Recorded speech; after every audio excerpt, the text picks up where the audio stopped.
call this meeting of the Salem Housing Authority for August 11th to order. If the recorder will please call a roll.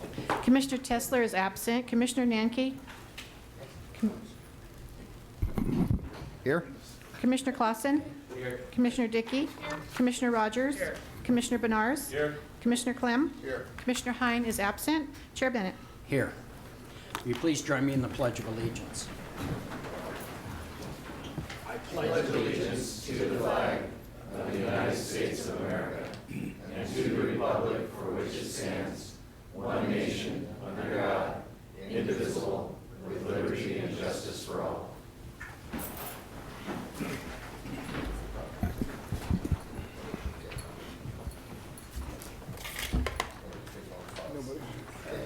It's time for public comment. We have no one signed up for public comment. Is there anyone that wanted to address the Housing Authority?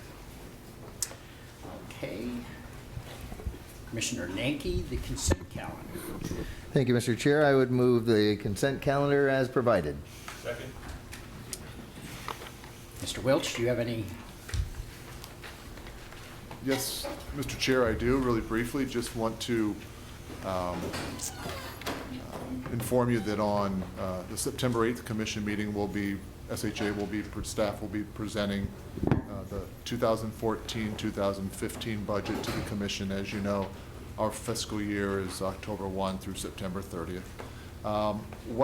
That budget will generally look very similar to last year's budget in the forecast for financing out of HUD. As you know, it's all subject to appropriations processes, and often we won't really have our budget reconciled until the end of our year. So not too many surprises, but we'll be presenting that with a PowerPoint on the 8th of September. When will we receive copies of the budget? As quickly as we've gone through it with the executive director. So Linda and I haven't had a chance, and John, to go through it, but we'll get them to you 2 weeks in advance of the commission meeting. Great. Okay. Anything else? Yeah. Commissioner Rogers. Thank you, Mr. Chairman. Just a question, so you know I read your reports, but on the family unification vouchers, you have your staff report says you're receiving 100 vouchers, and then down below you say that you have 111 clients. So I was wondering how that justified. Right. So that's a great question. Thank you. The increment of vouchers that we got through DHS was 100 family unification vouchers, which really is to bring families back together, in part bring children back into the families with the parents. The other 11 are clients that have that are also came in on the voucher program, and so we're actually allocating some of our vouchers to the family unification program. Over and above. Yes. Okay. Any other questions? Mr. Welch, anything else you wanted to cover? No, thank you, All sir. right. Okay, we have a motion and second on the consent calendar. All those in favor say aye. Aye. Aye. All opposed? Motion passes. And that looks to be it for this evening. Without objection, the Housing Authority is adjourned.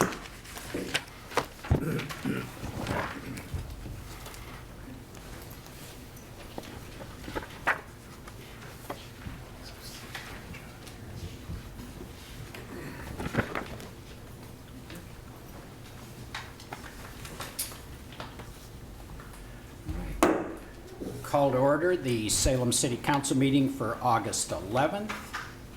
If the recorder would please call a roll. Counselor Bennett? Here. Counselor Tesler is absent. Counselor Nanke? Here. Counselor Clausen? Here. Counselor Dickey? Here. Counselor Rogers? Here. Counselor Benars? Here. Counselor Clem? Here. And Mayor Peterson.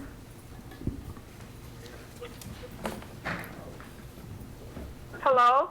There she is. Sorry, I'm awfully sorry. I can barely hear anyone. Right. Can you turn it up? Yeah, I want to make sure everyone knows Mayor Peterson is on the phone, so use your microphones and use your outdoor voice. So she can. I'm good at that. Okay.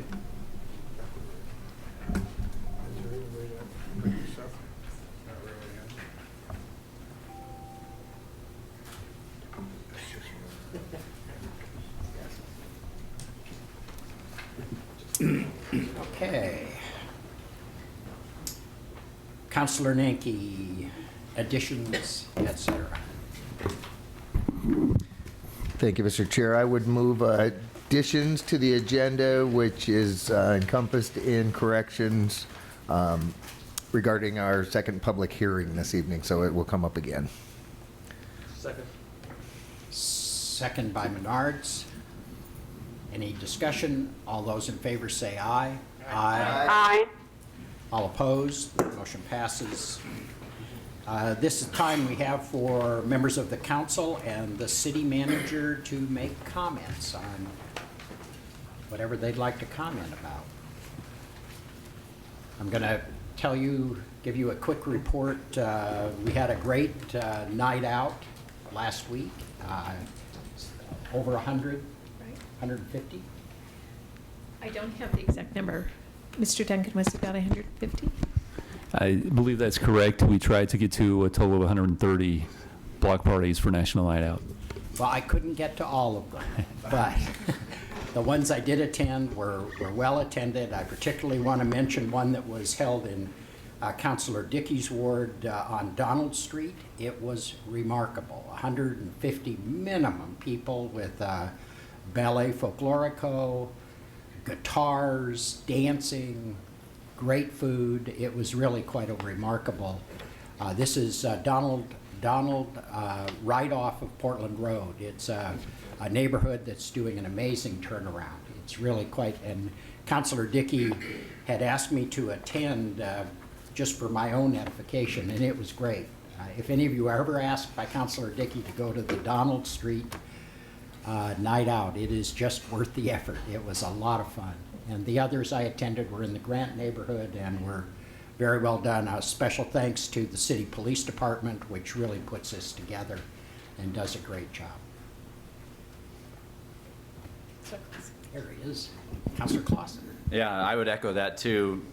My wife, even with a new baby, hosted ours at our neighborhood, and it's always a lot of fun. And anybody who hasn't been to one, so many comments from our neighbors about it's just nice because you know everybody's face. Even if you don't know a name, you know who's supposed to be there and who's not, which is the whole point, and it's great. Another thing too that we took the kids down 2 days in a row was Hoopla down here downtown. Man, what a cool event. I've actually never been to it, but I'm definitely putting a team in next year, even though I hear it's kind of rough street ball. But I mean, there were teams from all over. I ran into a whole group, must have been at least 3 or 4 teams that came down from Tacoma, teams from Portland, teams from Central Oregon, teams from Southern Oregon. It was a really neat event, extremely well attended, very professional.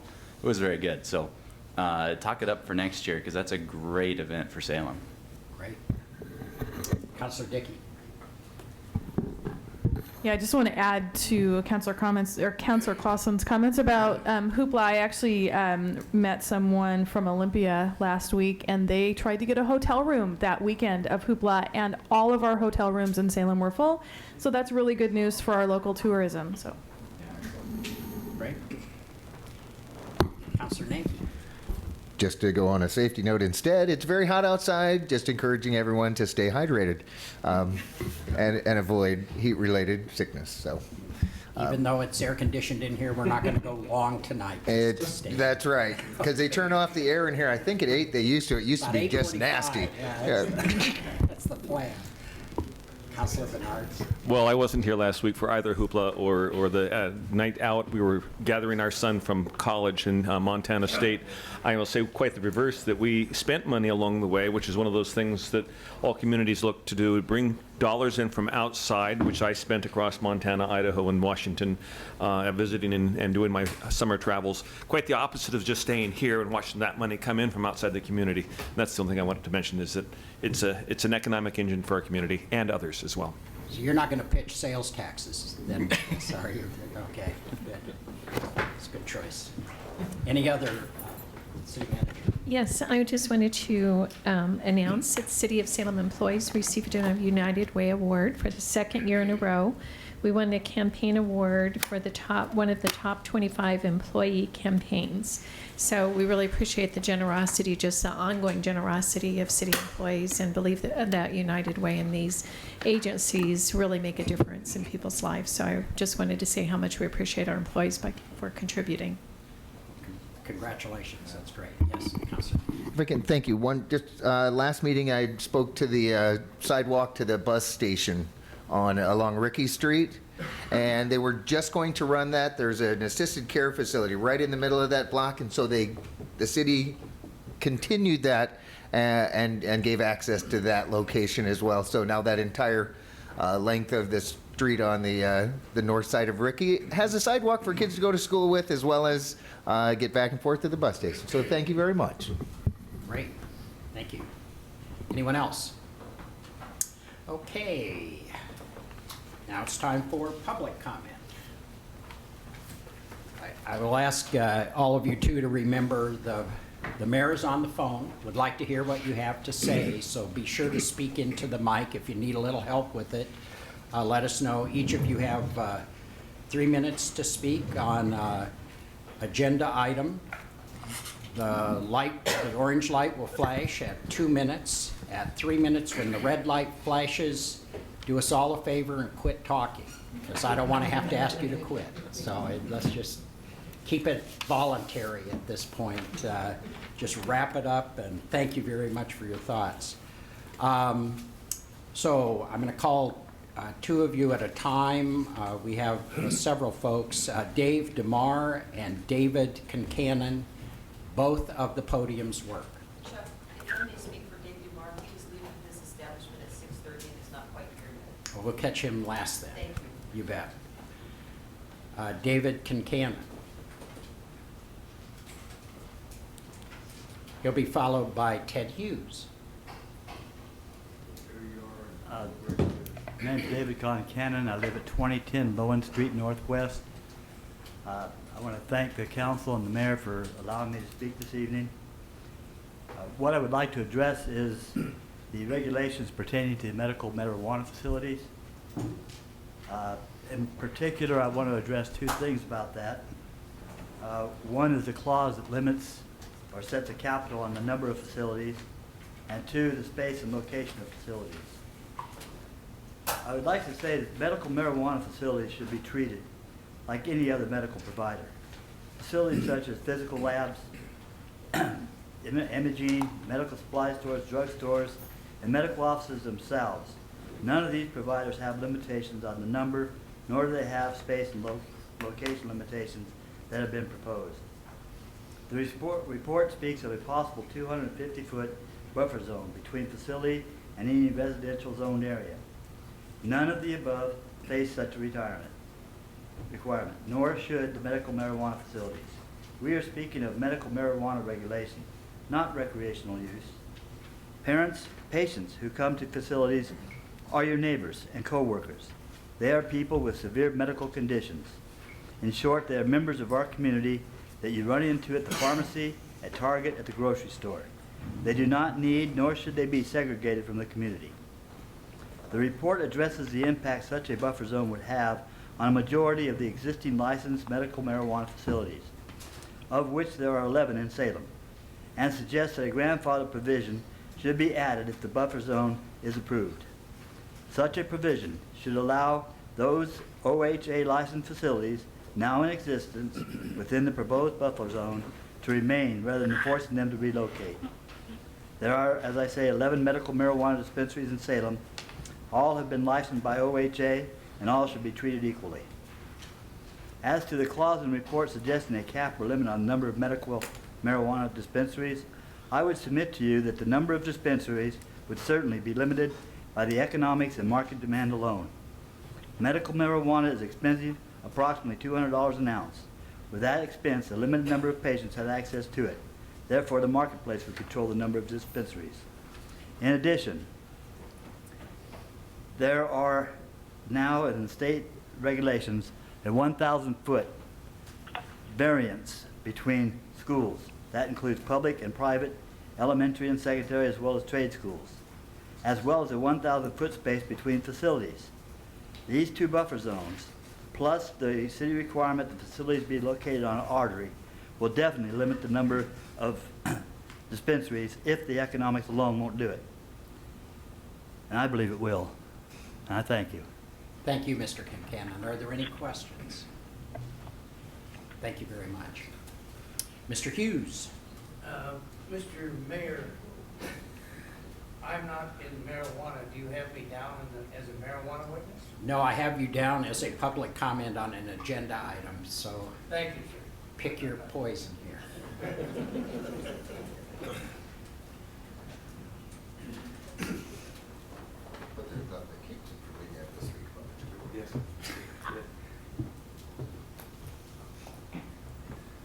Good evening, Mayor and Councilman. I'd like to thank you all before I give you my words of wisdom. And thank you for participating in the political process the way you do. It's a tough job, and I'm glad you're doing it so that we don't have to look for anybody else to do it. Ted, could you introduce yourself and give your ward? Excuse me, my name is Ted Hughes, and I live at 3210 Sumac Drive, Salem.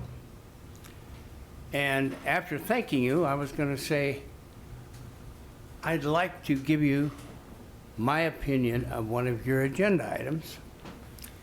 I don't have any problem with you as a council taking money from Pot A and putting it in Pot B if you believe it's necessary, except the one I read in the paper this morning.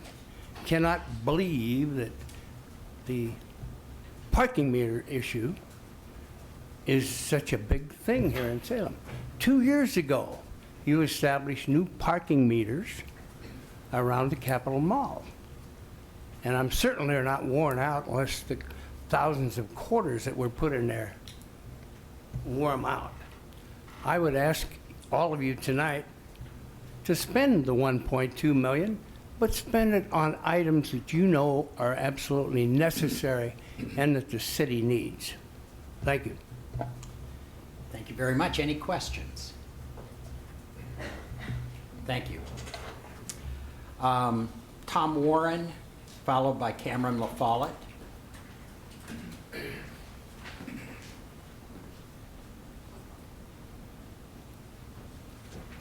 Hi there. My name is Tom Warren. I am a resident of Portland, actually. I grew up in Salem. I'm here on behalf of my brother, who's a resident of Ward 2, who is unable to be here because he's out of town on vacation. Want to briefly address the medical marijuana proposed regulations. My brother is the current owner of a licensed medical marijuana facility located at 1026 Northeast Commercial Street. So I just want to disclose that potential conflict of interest for anything I'm saying here. But I did want to say, and I don't have any prepared remarks, so I just figured I would use this participatory democracy time to just speak and provide a voice, I guess, for a point of view. I left Oregon to go into the United States Army, came back relatively recently, lifelong Salem resident. And I don't want to get into the debate necessarily about the merits of medical marijuana. I do believe that there is significant evidence that it can assist certain people. And I agree with the first gentleman that these people are not generally some of the stereotypical people that would be using marijuana in people's minds, the snowboarder that's trying to get around the system to use medical marijuana. Oftentimes, these individuals have found no other relief through conventional pharmaceutical uses or even homeopathic uses other than medical marijuana. I think that there's a lot of evidence and growing evidence that is the case. My own point of view was relatively anti-marijuana for quite some time, and I've seen firsthand the positive effects that it can have on certain people's lives in limited circumstances. Now, I agree almost completely with proposed regulations to ensure that we have a strong regulatory regime that is a companion piece to the already strong state regulations. My concern is a concern expressed by the first gentleman that spoke on this subject, and that really relates to what is an overly clamping down on the number of facilities that can potentially operate here. The grandfathering clause potential is I think, a good idea. to allow the existing facilities that are properly licensed to exist. I think that that we should not even go that far. I think that there should be an opportunity for folks to visit a safe access point that is within their community, that is fully regulated, and operating within the boundaries of the law. It's a challenging issue, but there are not that many acres already available under the existing regulations, and further clamping down on those on that available area is only going to make it more difficult for people to obtain the medicine that many people really need in order to function as law-abiding and legitimate citizens of this city. So I would urge you to consider very strongly that location provision, and not further clamping down on what is an already strong and pretty robust regulatory regime that the that the state has put in place. I see my time is up. The one thing I just want to... You're correct. Oh, if I could... Okay. Does anyone have any questions for Mr. Warren?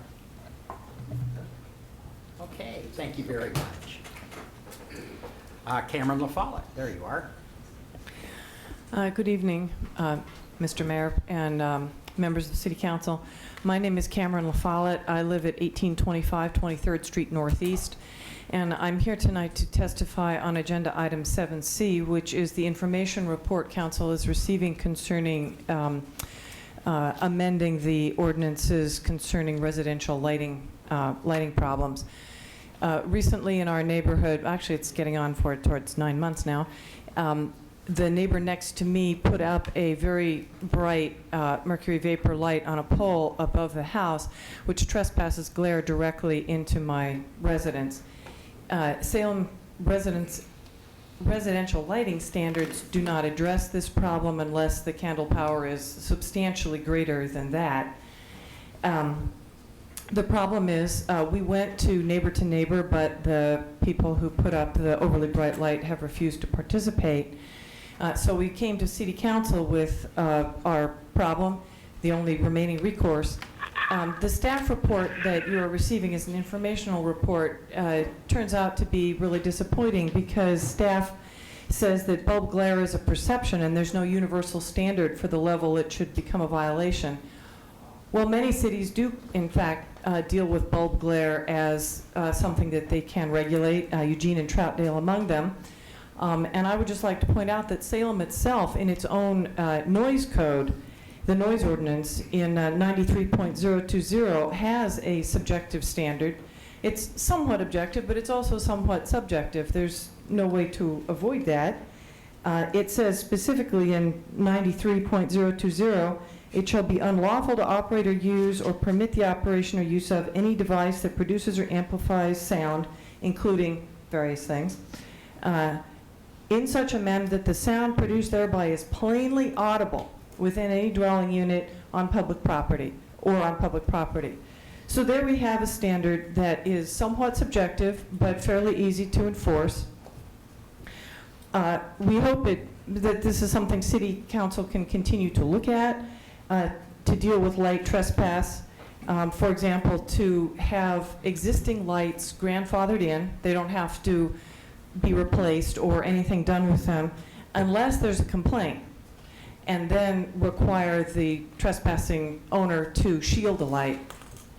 I hope, as the neighbor who's having the trespass problem, that city code can be revised in a way that would allow us to have a recourse and have a standard that's partly subjective but sufficiently objective to be able to be enforced in a fair and objective manner. We all have to live together in the city, and we're neighbors with each other, and Thank you. when we don't all do things in the proper way, we Thank you very much. try to help.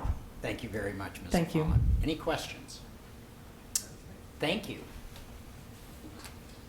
Margaret Stevens.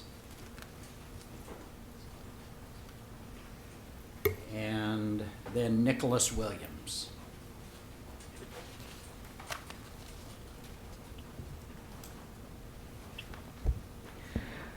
Mayor Peterson and councilors, my name is Margaret Stevens. I live at 1830 23rd Street Northeast in Salem, and I'm also a neighbor of Cameron LaFollette, so I'm speaking to the same issue.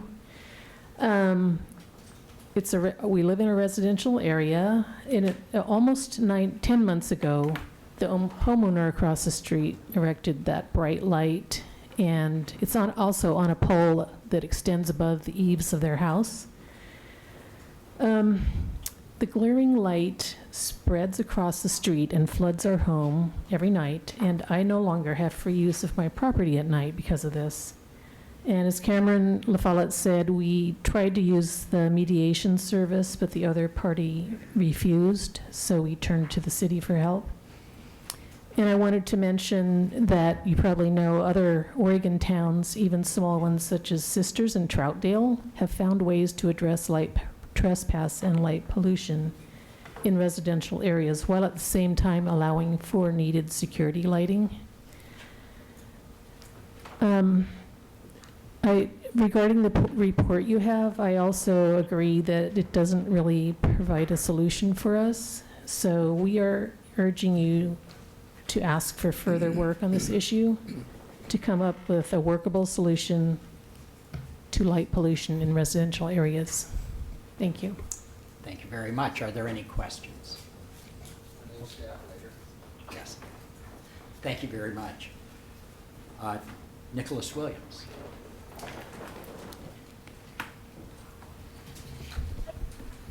Mayor Peterson, can you hear me? Yes, I can, but it's very difficult to hear just about everybody else. Yes. I'm sorry. Mayor Peterson and councilors, thank you for giving me the opportunity to talk to you for 90 seconds. Count on it.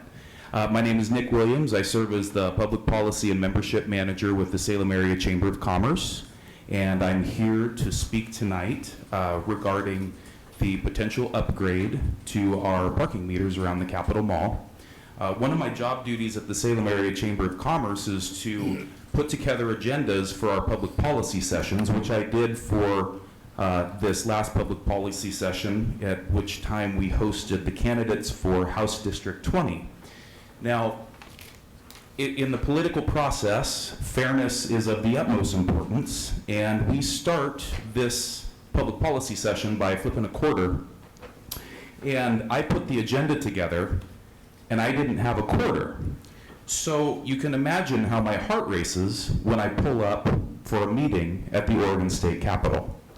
Needless to say, as an organization, did you guys get that one? Yeah. Okay, good, thank you. So needless to say, the Salem Chamber is in support and behind the Capitol Mall parking system moving in to the 21st century.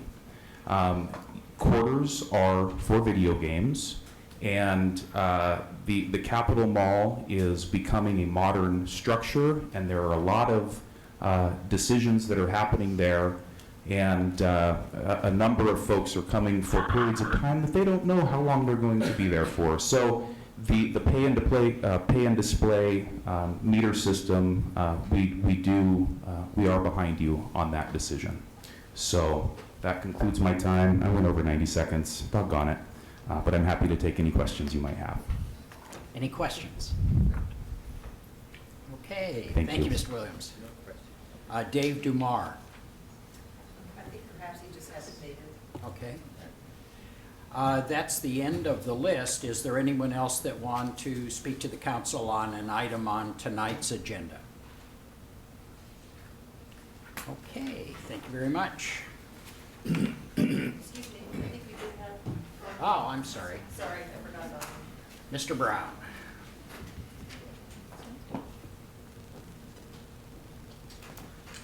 Excuse me, Michael Brown, Salem, 2215 Dorchester Drive, Southeast Salem, Oregon. I'm here to speak about the medical marijuana. I don't know whether and how reasonable the restrictions are. I'm in support of reasonable restrictions. What I want to speak about is something that I fear is that city, county, state administrators use restrictions to oppose medical marijuana dispensaries. I'm against that. I was married for 33 years to the mother of 5 children, ours, and she had MS, multiple sclerosis. She was in pain a lot. medical marijuana would have helped a lot. It would have helped her live a life, be a wife, mother, citizen, and deal with that pain without side effects. And so, even though I'm a former prosecutor, and it may seem inconsistent, I'm for medical marijuana dispensaries. She never took marijuana, even when you could grow it your own, because she didn't want to around 5 children. Medical marijuana dispensaries would help. Thank you. Thank you, Mr. Brown. Are there any questions? Thank you. Anyone else? Okay. Councilor Nanki, the consent calendar. Thank you, Mr. Chair. I would move the consent calendar with the following polls: 3.2A by Mayor Peterson and 3.2B by Mayor Peterson. Second.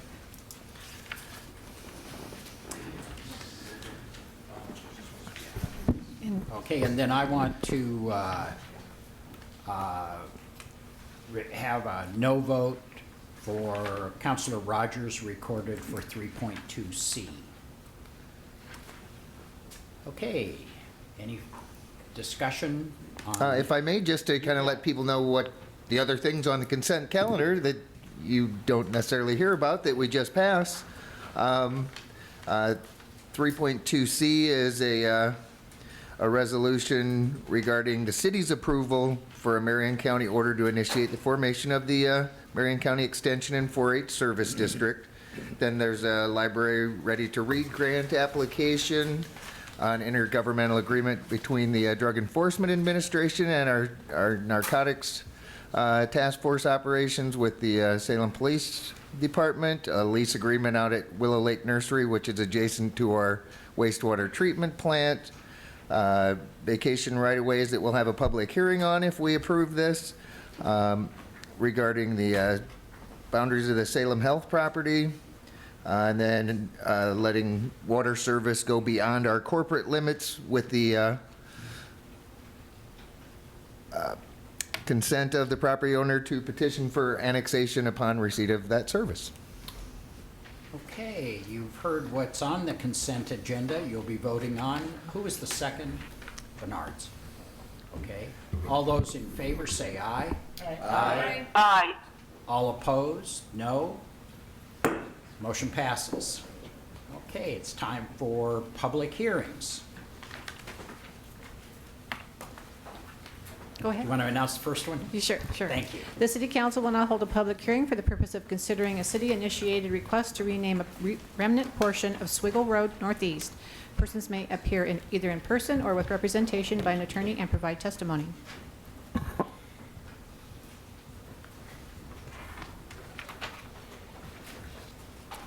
Go ahead.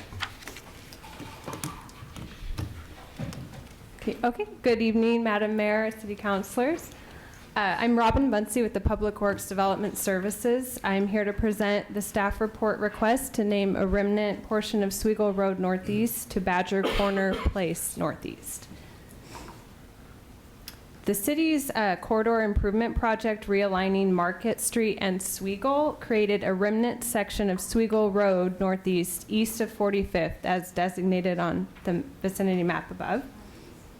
4 single-family lots take access from this street, which now ends in a turnaround. The city's street improvement project is scheduled to be complete by December of this year and requires the street to be named prior to that time. Badger's Corner Place was the name selected by the East Lancaster Neighborhood Association after surveying residents. ELNA later modified their recommendation to Badger Corner, dropping the S. Badger Corner Place based on historical map record research. As noted in written testimony from ELNA's chair, Badger Corner is a historical reference to a name this area was given in the 1900s.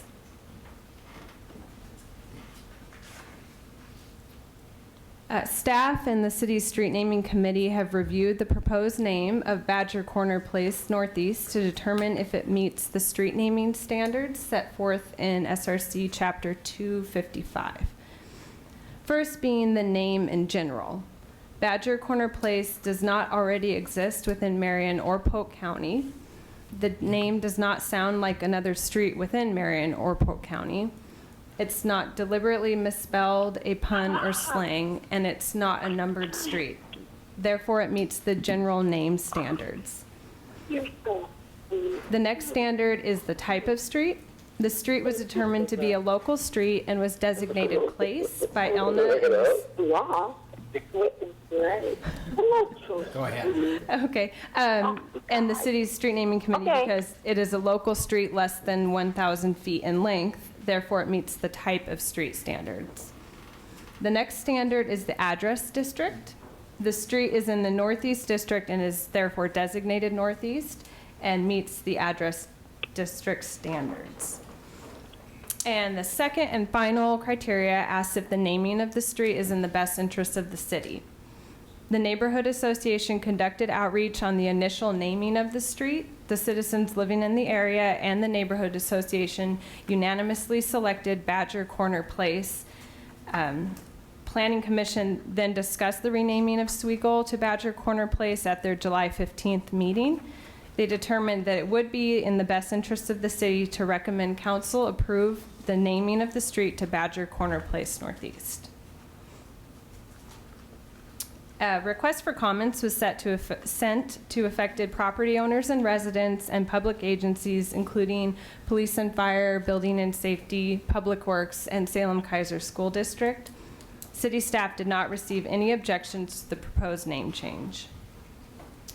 Therefore, staff recommends that City Council approve the naming of the remnant portion of Swigel to Badger Corner Place Northeast. That concludes my presentation. Thank you. Great. Thank you very much. Is there anyone who would like to testify on this? No one has signed up. I was sort of expecting Winnie the Pooh to hop out. What a great idea. Okay. Motion? Close the hearing? Still open. Hearing's closed. Councilor Rogers. Chairman, would you like me to make the motion? Yes, you can. I'm sorry. Thank you. I move that we enact ordinance number 16-14 to change the name of remnant portion of Swigel Road to Badger Corner Place Northeast. Second by Nanki. If I might follow up, I'd like to compliment Suzanne Kaltwasser for bringing the historical value to this, and how many times does that happen? And Suzanne's been around the block a time or two, you know, and I can't remember being involved in the city where she didn't have some advice for us someplace, and this is pretty cool, I thought. So I thought I'd give her some recognition for that. So that's all I want to say. Great. Well, thank you, Ms. Kaltwasser. Any other discussion? Motion on the table. All those in favor say aye. Aye. All opposed? Aye. Motion passes. Go to the next public hearing. If the recorder would. Is that how we do this? Okay. Yes. Councilor Clausen, are you going to recuse yourself on this one? Yes, sir, I am. I'm going to recuse myself since I wasn't here for the hearing and haven't had a chance to go back and review all testimony. So I'll be sitting this one out.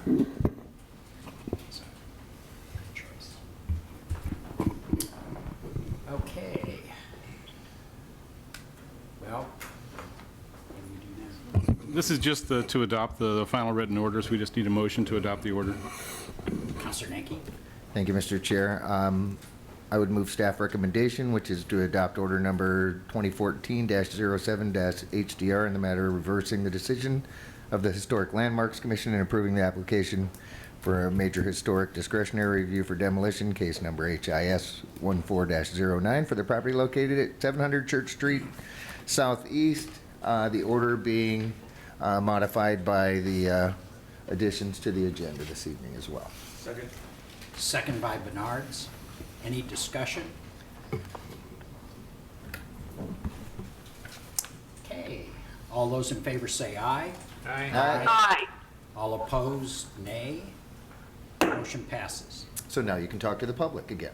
Close the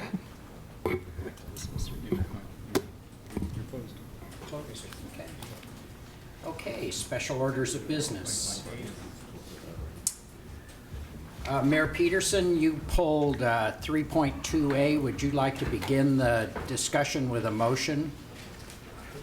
Thank you. I actually would like to simply ask if staff could give a little more background and report on the discussions that we had at the, I believe it was in the Finance Committee, and also with council at, as we were considering this issue. Yes. It's so difficult for me to hear that I don't want to start talking because I will miss any discussion. Madam Mayor, do you mind making a motion on this? Do you want to move the staff recommendation to get this started? Yes, that would be fine. I'll move the staff recommendation in both points. Can I do 3.2A and 3.2B at the same time? No, just do 3.2A first, and then we'll move on to B. All right, I move the staff recommendation. Second. Second by Nanki. Okay, discussion. Yes, and Sandra. I would just ask if staff could sort of give a quick overview. Yes, Sandra. I'm in support of the motion, obviously, and I'm in support of the new technology. I think what we want to do is to provide the best parking experience we can for visitors to the Capitol Mall area, and I think that new technology would be a big step in the right direction. Thank you, Madam Mayor. Ms. Montoya is going to give us a briefing on what's going on here. Okay, good evening, Mayor and council members and guests. During the recent Finance Committee meeting, staff presented the next phase of the parking meter technology upgrade, and the discussion of whether to upgrade has already been expressed or presented here at council with the direction for staff to move forward. The next phase was the discussion of how do we fund such a project. So we did an analysis, as we typically do with projects, and the analysis was internal or external loan. Because of the fluctuation in the revenue, the kind of slow history that we have in the parking meters with revenue, it was going to be more costly to go out with an external loan. The estimated cost of an external loan is about 3.5% for the 6-year anticipated loan period, and an internal loan by policy is 0.5% greater than our investment portfolio is earning. So right now, our investment portfolio is earning just a little over 0.5%, so to borrow would cost about 1%. That is adjusted on an annual basis. So every year we go back, we take a look at what the portfolio has earned, and then we set the new variable rate for a 1-year period. So when we do the analysis at the end of the day, there would be a savings, external versus internal loan, of approximately $174,000. And that money is not lost. If we have an internal fund that can loan that money, then that internal fund is earning that additional revenue. So from a lender perspective, there's a benefit to the internal fund who's making the loan. The next step that we did was, so the decision was pretty easy, internal versus external. Internal provides a greater savings. The next step was which fund in the city had money available to loan. And we did an analysis of the general fund, the telephone fund, the risk fund, and the water and sewer fund. Just as we went through that analysis, the other funds really had either a funding concern or projects that were already in the works, so the money couldn't be loaned. The water and sewer fund was the only fund that, because of its reserve status, had the money available to loan. The water and sewer fund has substantial debt, and by policy, that debt has to have reserves that back it.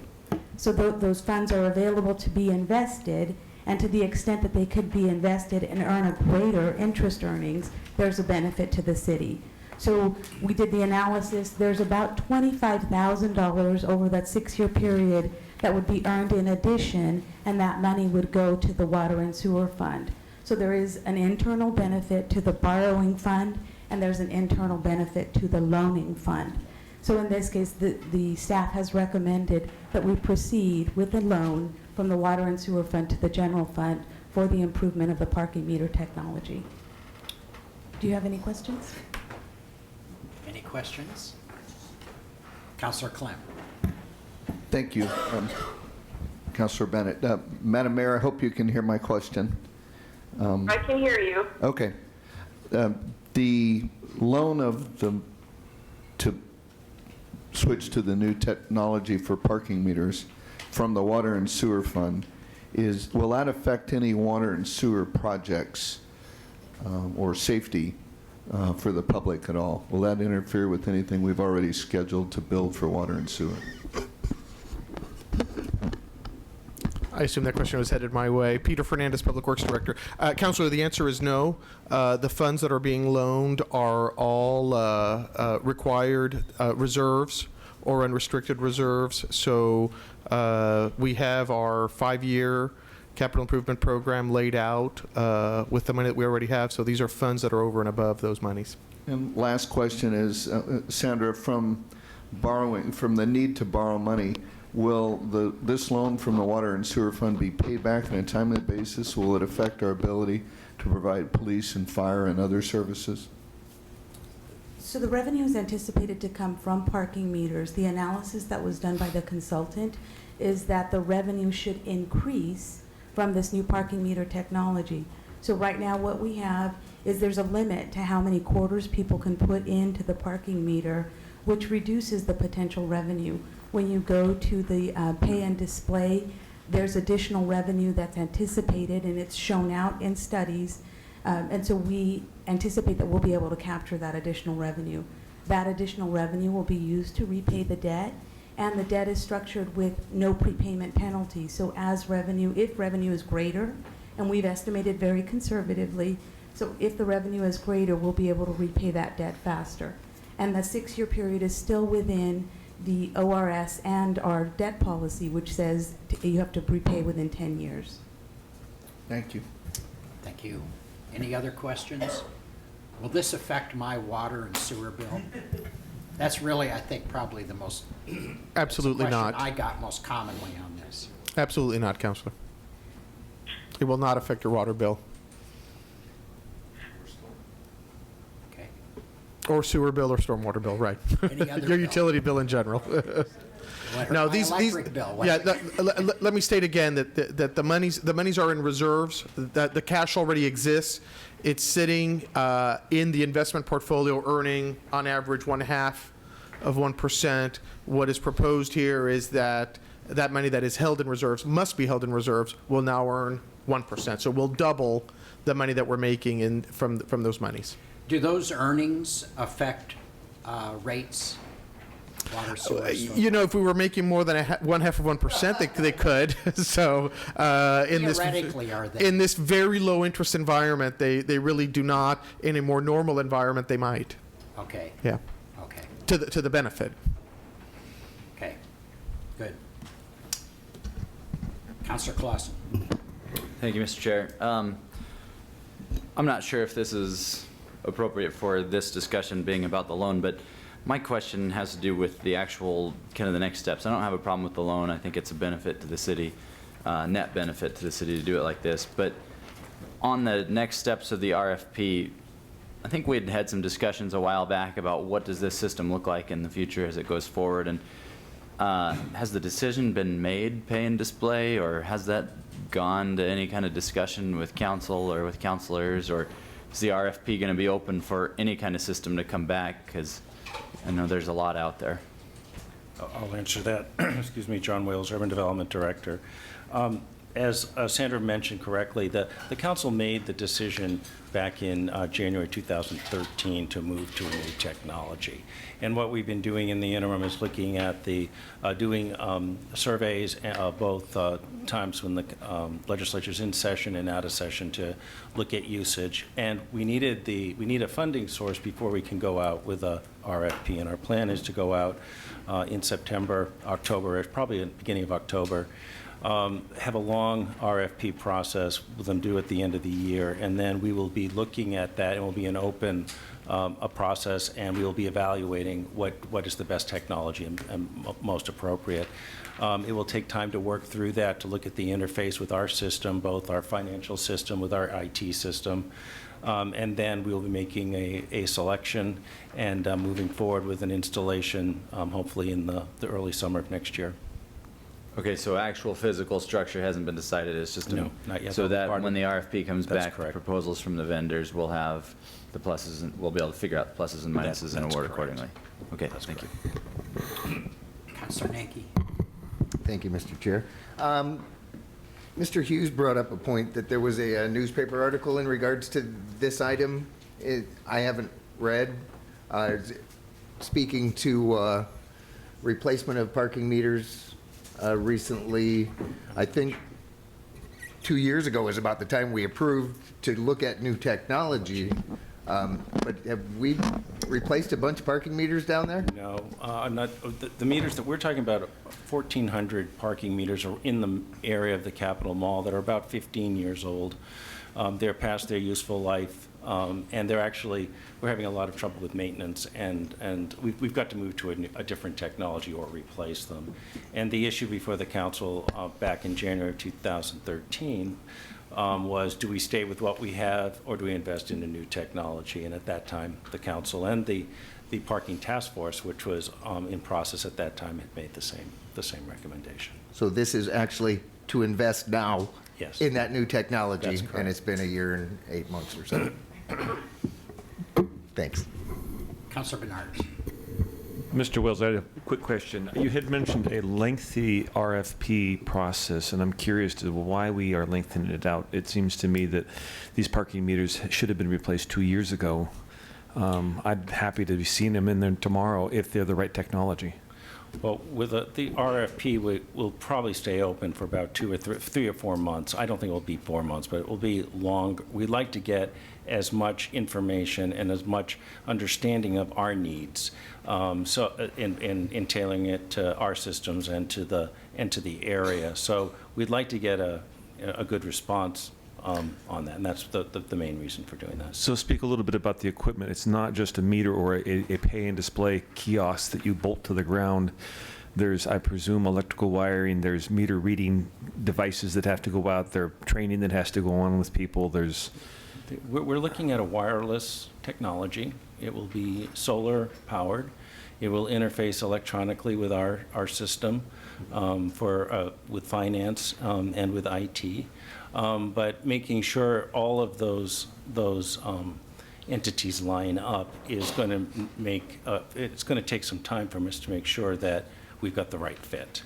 And so we're going to put out some very detailed specs as to what we want, what we need, but there's also going to need to be an understanding of what the area is that we're trying to achieve, and we'd like as much input as we can on that. I just encourage it to move quickly. That's my point. Thanks. Okay. Any further questions?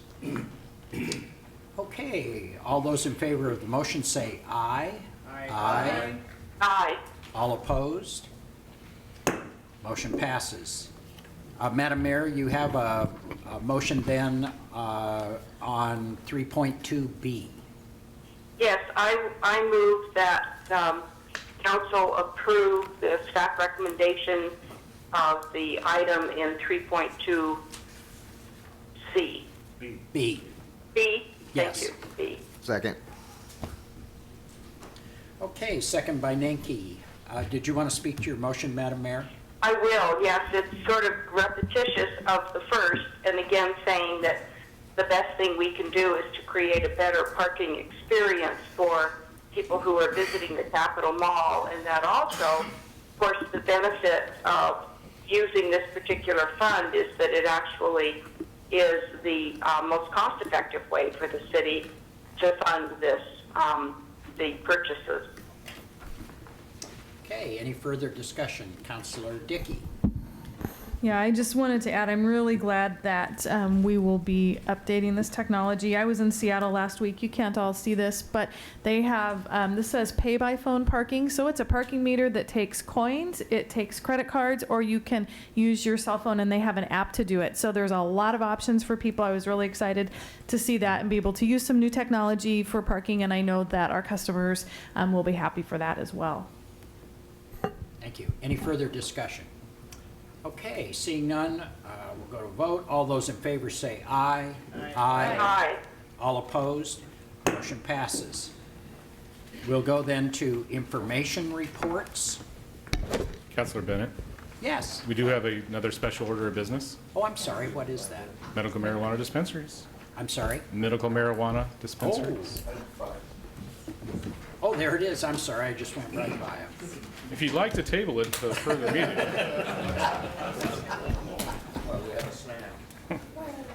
Don't tempt me. Okay, are you going to present the report? Yes, I am. and This is I'll- going to take a couple minutes? A couple hours, no more. No, okay, just, I mean, but it'll be like 10 minutes. Okay, so what we'd like to do is kind of give you some background on what the task force, the subcommittee's been doing, where they've come out so far as their recommendations for dispensary regulations, and what staff and the task force is looking from council for some direction on. So it's sort of a broad overview, the role of the Oregon Health Authority and local government. Could you speak up a little? So the Oregon Health Authority established a broad framework for medical marijuana facility operations. Facilities, for lack of a better term, are dispensaries. The OHA has limited resources to monitor, inspect, and enforce their own regulations, so several jurisdictions, including Salem, are looking at adopting their own set of regulations for dispensaries. Local jurisdictions were authorized by a state law to establish a moratorium for up to 1 year. That would be through May 1st, 2014. The city's moratorium, as you may recall, was established through October 27th. That allows the local jurisdictions to assess the community interest in additional regulations regarding time, place, and hour restrictions on dispensaries. As noted in Salem, we have a 6-month moratorium, expires October 27th, and the subcommittee has been appointed and is currently reviewing proposed regulations by staff. The map on the screen there, it's hard to see, but it shows where the current dispensaries are located and shows some various zoning overlays within the dispensary areas. These are zoning within 1,000 feet. The first regulation I want to talk to you about is the OHA standard. They require an annual inspection and a complaint inspection for a dispensary at any time, as well as formal and informal enforcement. The city regulation essentially piggybacks on that.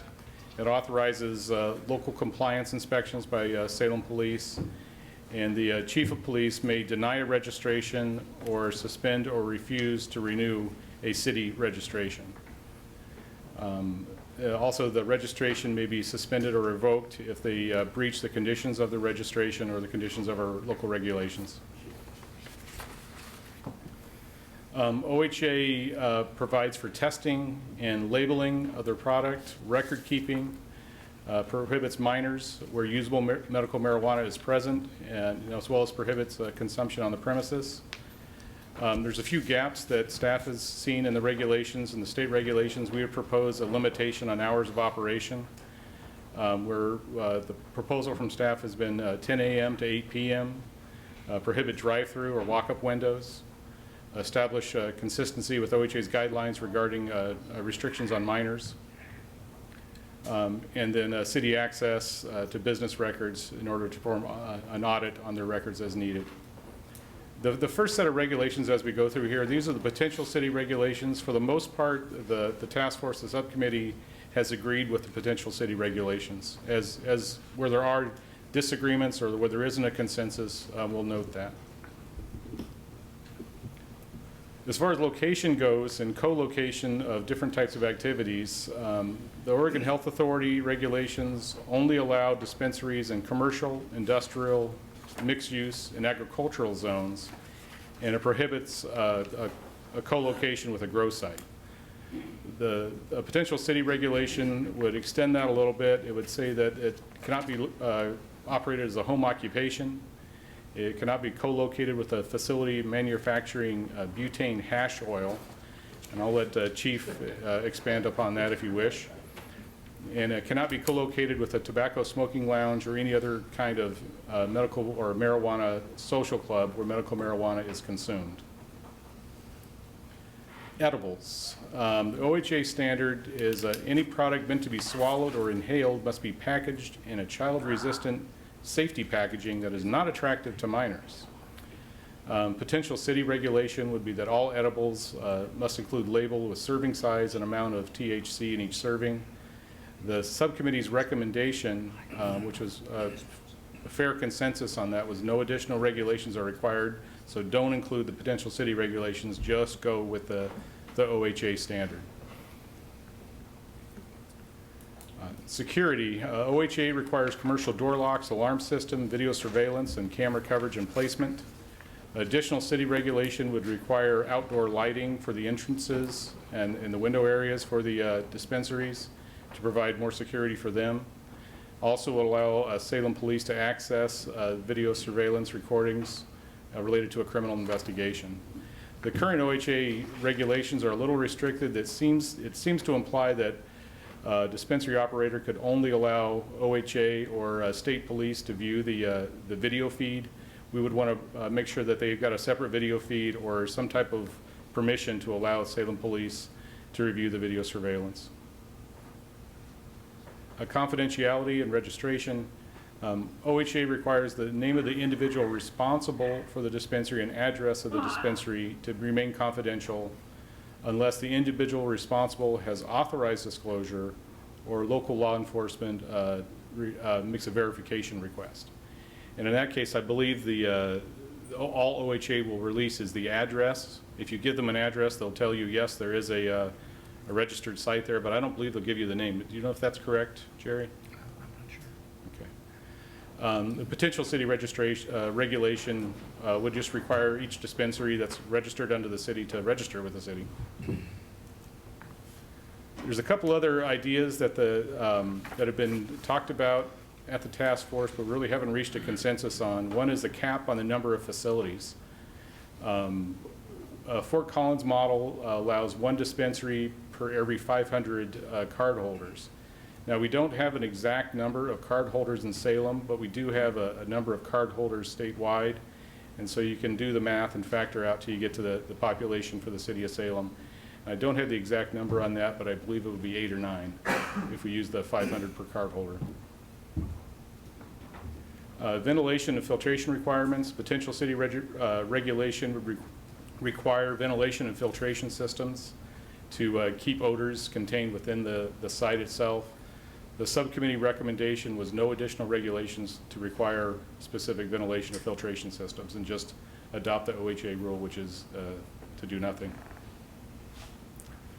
Criminal background checks. OHA has a fairly robust criminal background check for some individuals for the person responsible for the facility.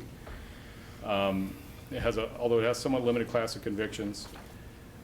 Requires the manufacturer delivery of controlled substance in Schedule 1 or Schedule 2. That's a federal standard within 5 years. And a criminal background, to do a criminal background check, anyone who has a conviction of one of those types of offenses would be prohibited under the state system.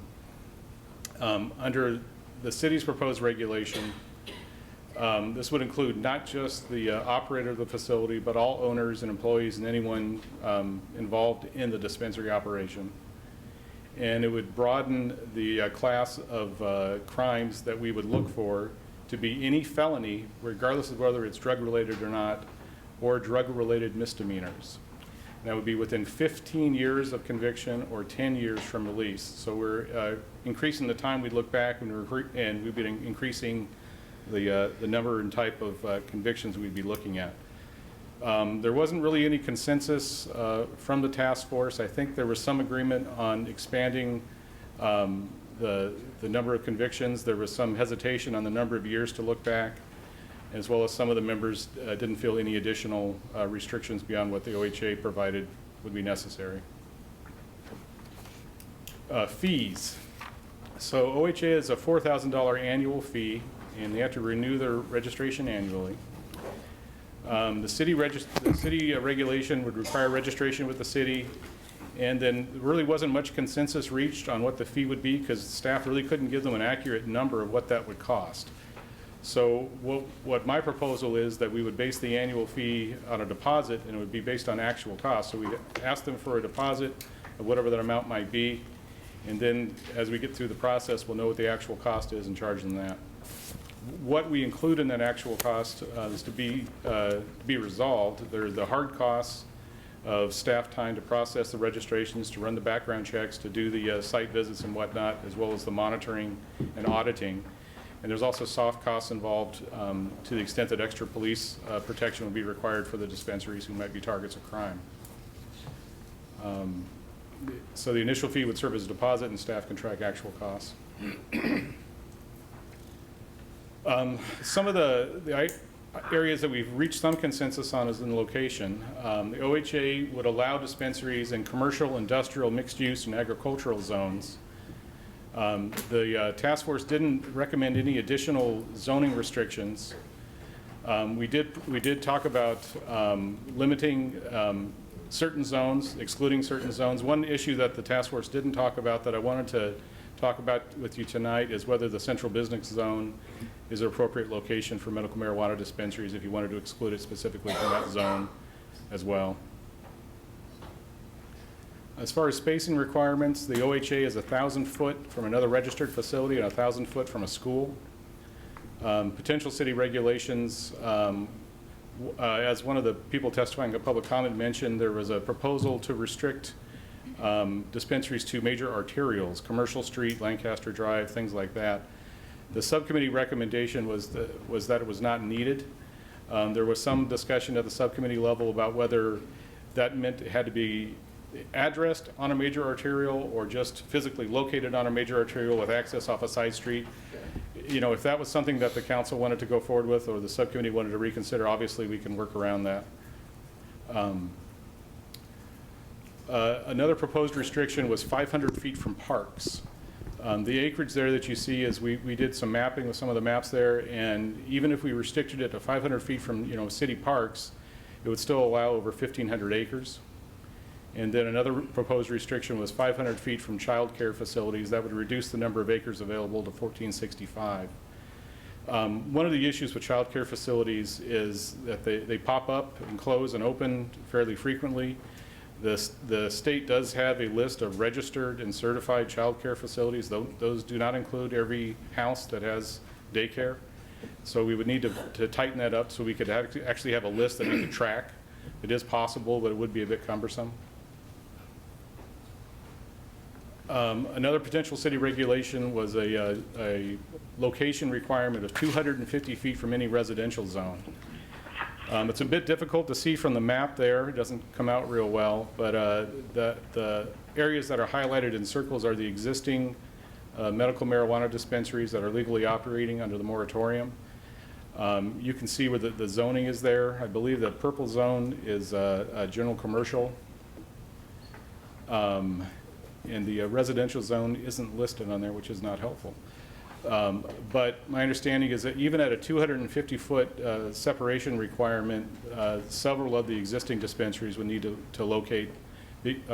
relocate because they're too close to a residential zone as it is. So another proposed restriction was not within a residence or mixed-use property, which includes a residence. Again, if it's a residentially zoned property, it wouldn't be allowed, but we do legally permit residences to be in zones that where residential use is not otherwise allowed in some circumstances. And then the last bullet was what I noted before. I'd like some input from council on whether they think a prohibition in the central business district is appropriate. A few updates since we first prepared this for the last council meeting. Kaiser City Council is considering a regulation. It's modeled largely on Ashland's ordinance. Has an annual permit requirement, prohibits any felony conviction regardless of the length of time between convictions or when they apply. Operating hours of 10 a.m. to 7 p.m. It has an air filtration ventilation system requirement to confine odors within the space. It has a 1,500-foot spacing requirement from schools and a 1,000-foot spacing requirement from publicly owned property other than right-of-way. So that's city buildings, parks, other municipally owned buildings. It also has a sign restriction, no logos or illustrations on the business sign for the operation. I did talk to the Kaiser City attorney regarding that, and he has some misgivings about that. I certainly have some misgivings about that for our own code because, as you may recall from going through the sign code a few years ago, the ability to regulate signs is a First Amendment issue, and to require a specific business not to allow a specific business to do something with a sign you're allowing other businesses to is usually a no-no under the state constitution. Kaiser also just outright prohibited edibles. Portland and Ashland. Portland is considering, and Ashland has implemented a taxation system for medical marijuana and recreational marijuana. The Ashland ordinance imposes a tax of up to 5% on the sale of medical marijuana and a tax of up to 10% on the sale of recreational marijuana.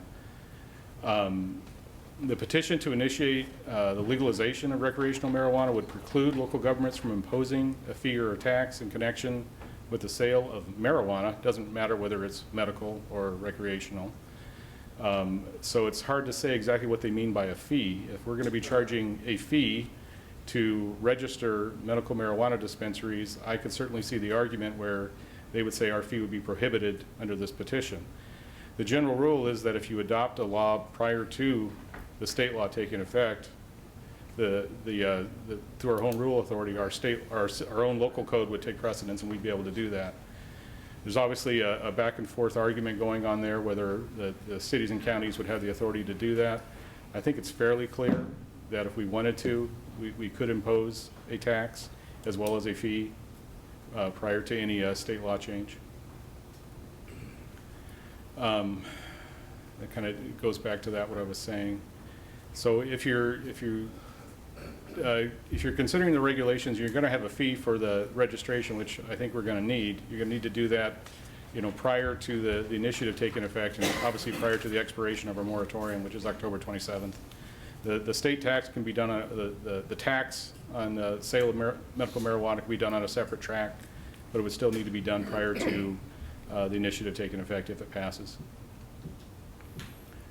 Next steps, we've tentatively scheduled a council hearing on the regulations for, I believe, September 8th.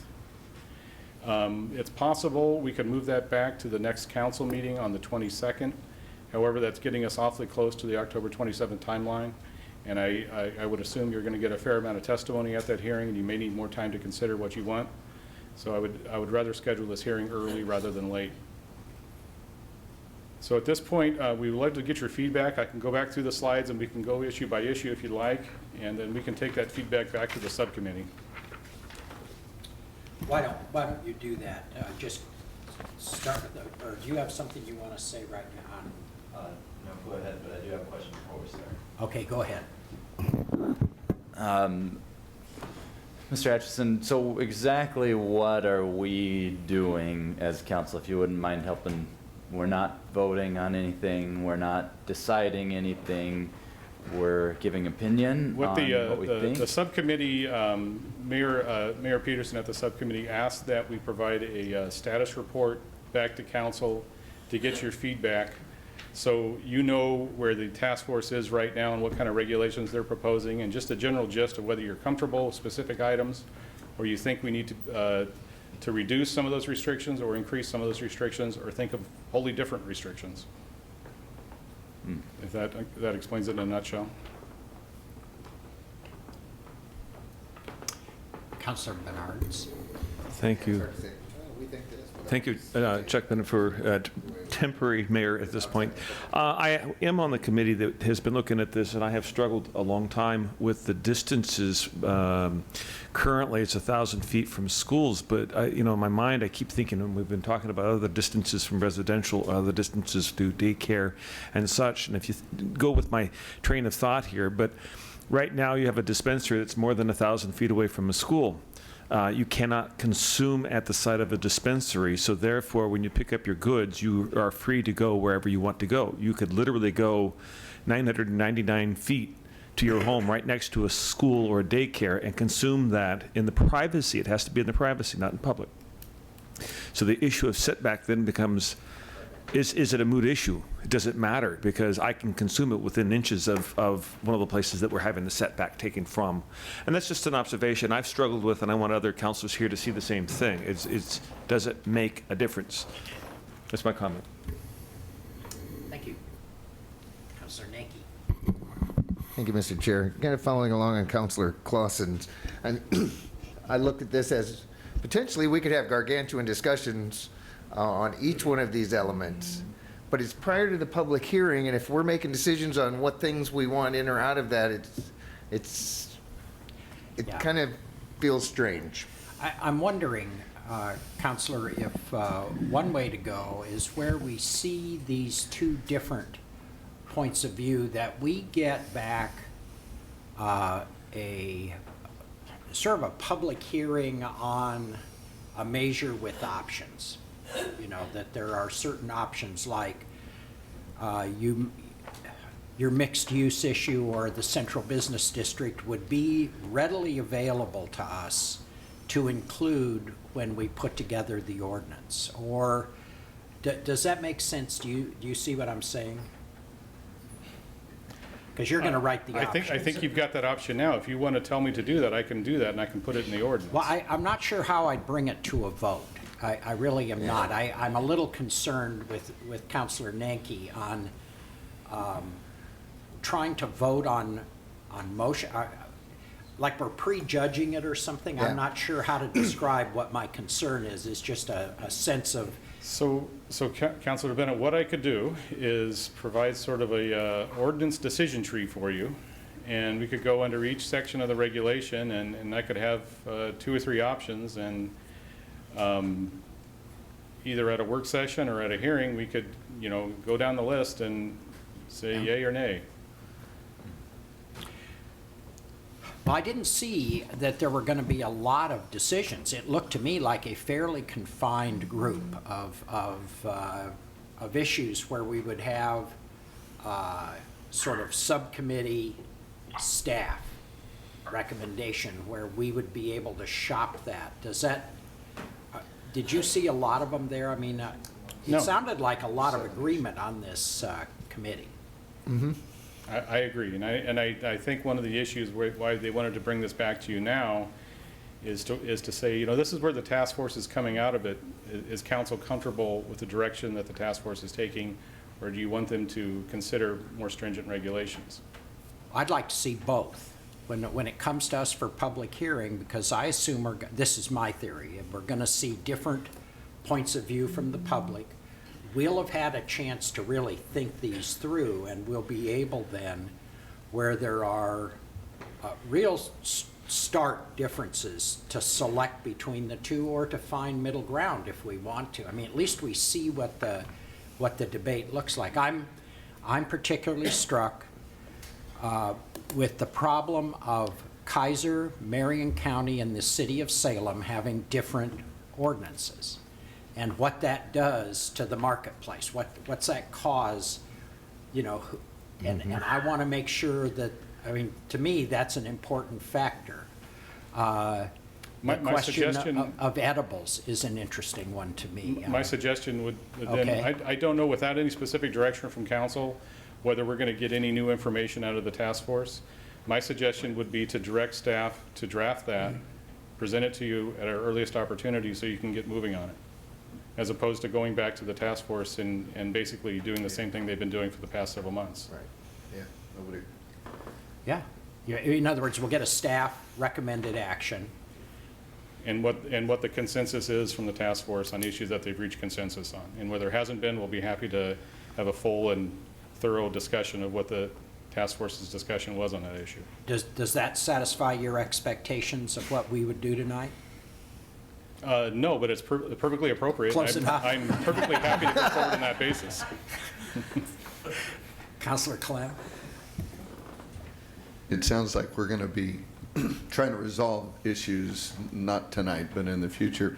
I had listed 7 different items, and I don't know that, you know, the ordinance will be that thick just because government ordinances are. I do think we should have some strong congruence, at least with Kaiser. I like those potential city regulations as well, but I wrote down cap, felonies, business fees, spacing, packaging, ventilation, and central business district. Those for me were those were the 7 sort of convergent points.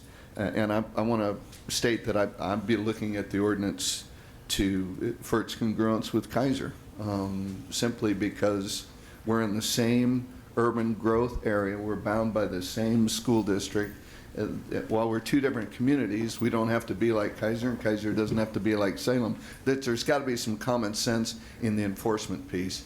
And while Kaiser and Salem's rules differ slightly, our firefighters, our police, our staff operations all tend to have a tremendous consistency with surrounding neighborhood and Kaiser and Marion and Polk County. And so I believe Councilor Bennett's on the right track in terms of, you know, we don't want to, I'm not sure what he's thinking, but it makes sense that we would be congruent with Kaiser and Marion County and Polk County. And so I would advocate that those, at least I drew from the staff report and from the briefing, that those 7 points where you'd be writing 2 different things and we'd get, but is the chief, Chief, have you got any comments or preferences, or are you just waiting to see what we're wanting to do here?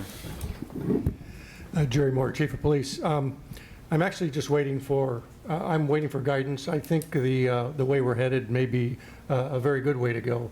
I think we have come to agreement on a variety of issues, if you will, and I think there is some debate over some of the others.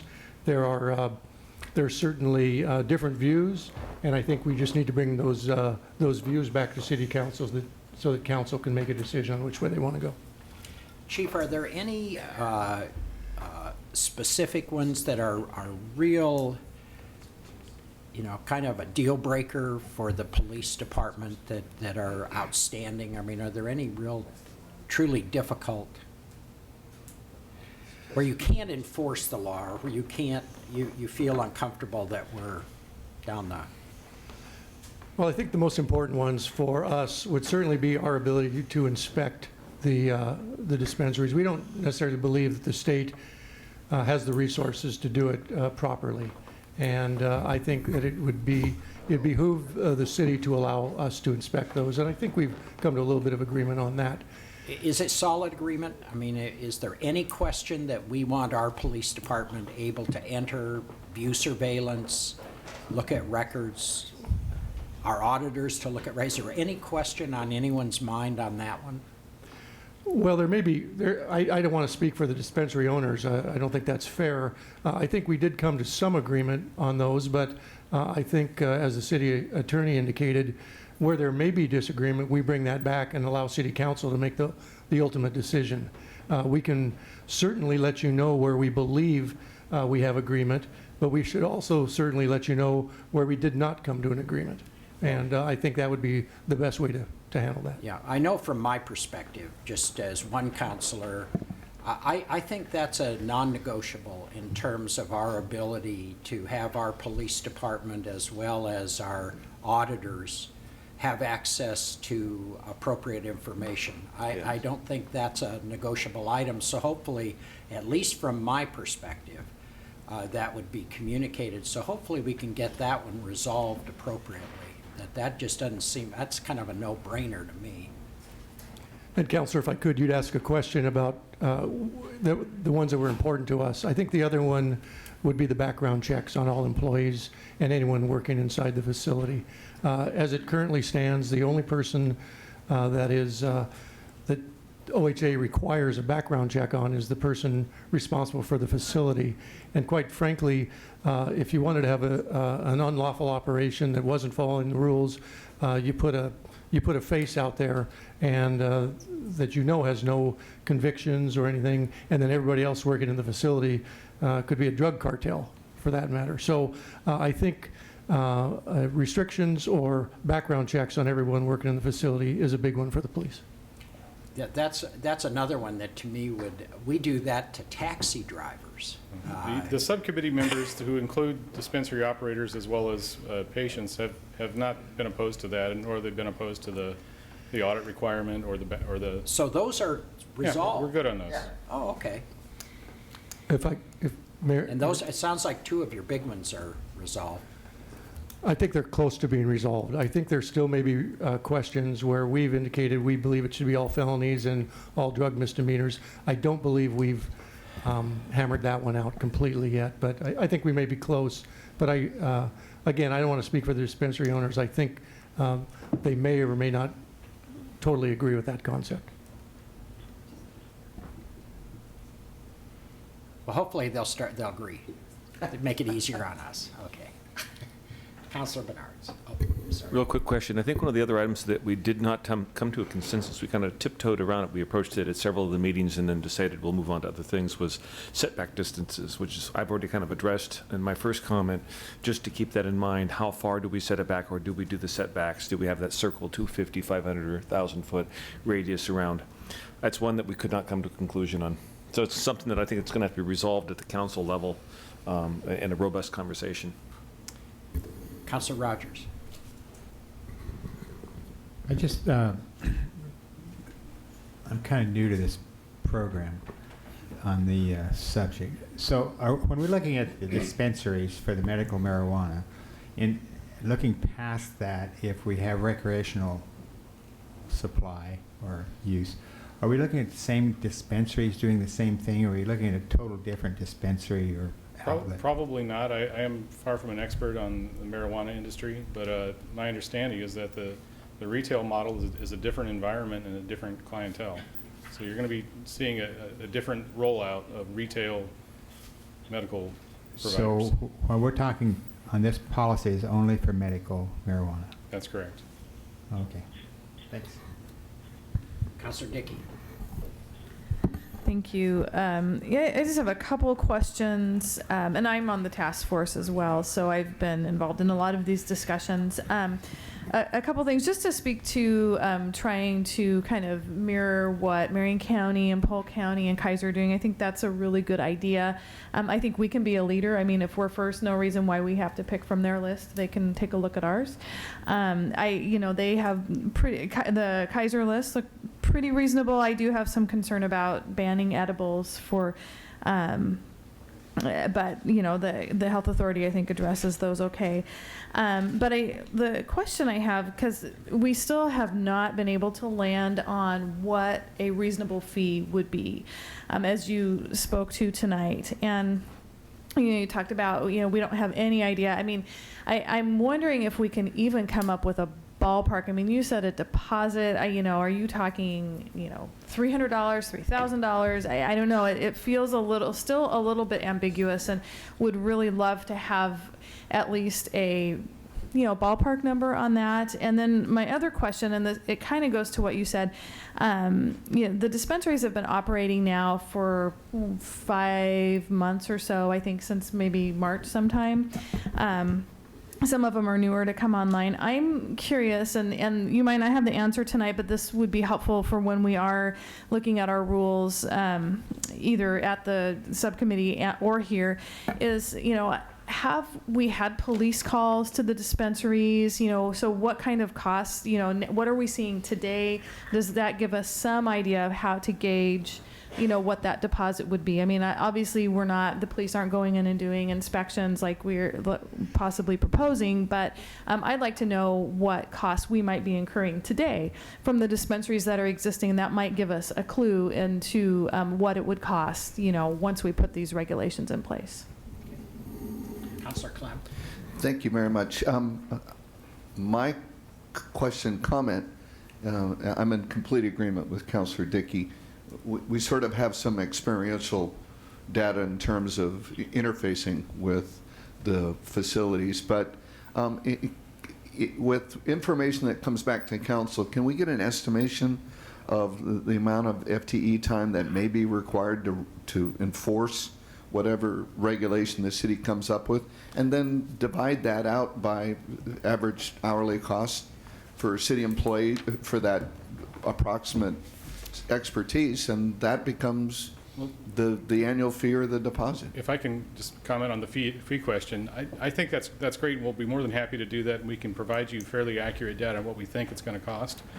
My question for you is that where you want to set the fee at? Do you want to set the fee on what you think it might cost us, or do you want to set the fee at something greater than that or less than that? The state charges $4,000? That's correct. And they're not really doing enforcement. They have an enforcement mechanism. How vigorous that is, I couldn't tell you. Okay, so if the city set the fee at $4,000 times 11 dispensaries, that would be approximately $44,000 for a year of enforcement. Does that seem totally unreasonable, or? That's probably equivalent to less than 1 half-time police officer's time. And that's where I'm going with this. Right. In terms of a half of an FTE for a police officer's time, what does that cost if collecting the data is just too far out there? What's half an FTE for a police officer? And we set the fee accordingly. So that's my input. I do support also the buffer with residential zone. I think that's critical. I think it was mentioned in the briefing, but these are commercial facilities, and I'd like to see them as far away from where families are, just because there could be a lot of activity, and we have zoning really in place for that basic purpose. So I'll be looking for that when the ordinance comes forward. Councilor Rogers. Yeah, just on the cost, I think I'm under the impression that the city charges for what the cost of service is. And if we charge more than what a cost of service is, isn't that a tax that we wouldn't be able to do? No, I don't believe that would be a tax. You wouldn't think so? No. But is that not true that all of our goods and services are based on what our actual costs are when we make building permit fees, things like that? They're often less than our actual cost. They're often less? Yes. Doesn't sound like a good business plan to me.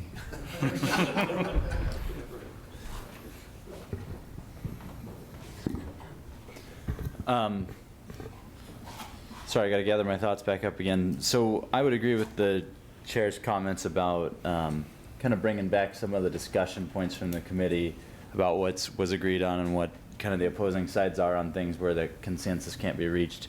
I'd be real interested in that. Just some thoughts that I have on the whole process are, if we have there's a deadline for implementing any kind of restrictions, and if we get past the deadline, I'm assuming we can't add more restrictions, correct? No, you can always amend your ordinance, so you could change it. Okay, so it could be amended to be more restrictive than what's there now. Correct. Okay. All right, well, I guess that's something to be considered then, because I was concerned that we wouldn't be able to amend it to be more strict. And then also, one of the comments the chair made, I think being able to review records is something that's very important for the ability to check that we have legal operations, so that if there is suspicion or issues, or however those records would need to be obtained legally, they would be able to be reviewed if possible. So as far as bringing back information, we have the information right now on where the subcommittee hasn't reached consensus on. Based on our previous discussion, I guess what I want to know is, going forward, how would you like to do this? Do you want us to have another meeting of the subcommittee to talk about these issues more, or would you like us just to prepare an ordinance and provide some different options within that ordinance for you to choose from? Councilor Nanki. Yeah, and that's kind of where my questions were going to go, is how do we see this happening? Because I can see where you want input to say, do I even make a potential option for the public hearing in this? Does anybody feel like they want to cap the number of facilities? If that's not an issue that's of concern to us, why should we have him write that down and bring that as an option? Because you're going to have, this is the ordinance with these three potential languages here, or here, or here, or here, and then we get through to what point, as far as a work session, to kind of say, does anybody care about caps? I mean, we could do that here based on the number of them, but it's more, do we want them included in the ordinance potentially to weed out those things that we're not concerned with? And I'm fine with that. Yeah, bring those forward. Nobody cares about you writing up something on caps potentially. Madam Mayor, did you have any? Okay.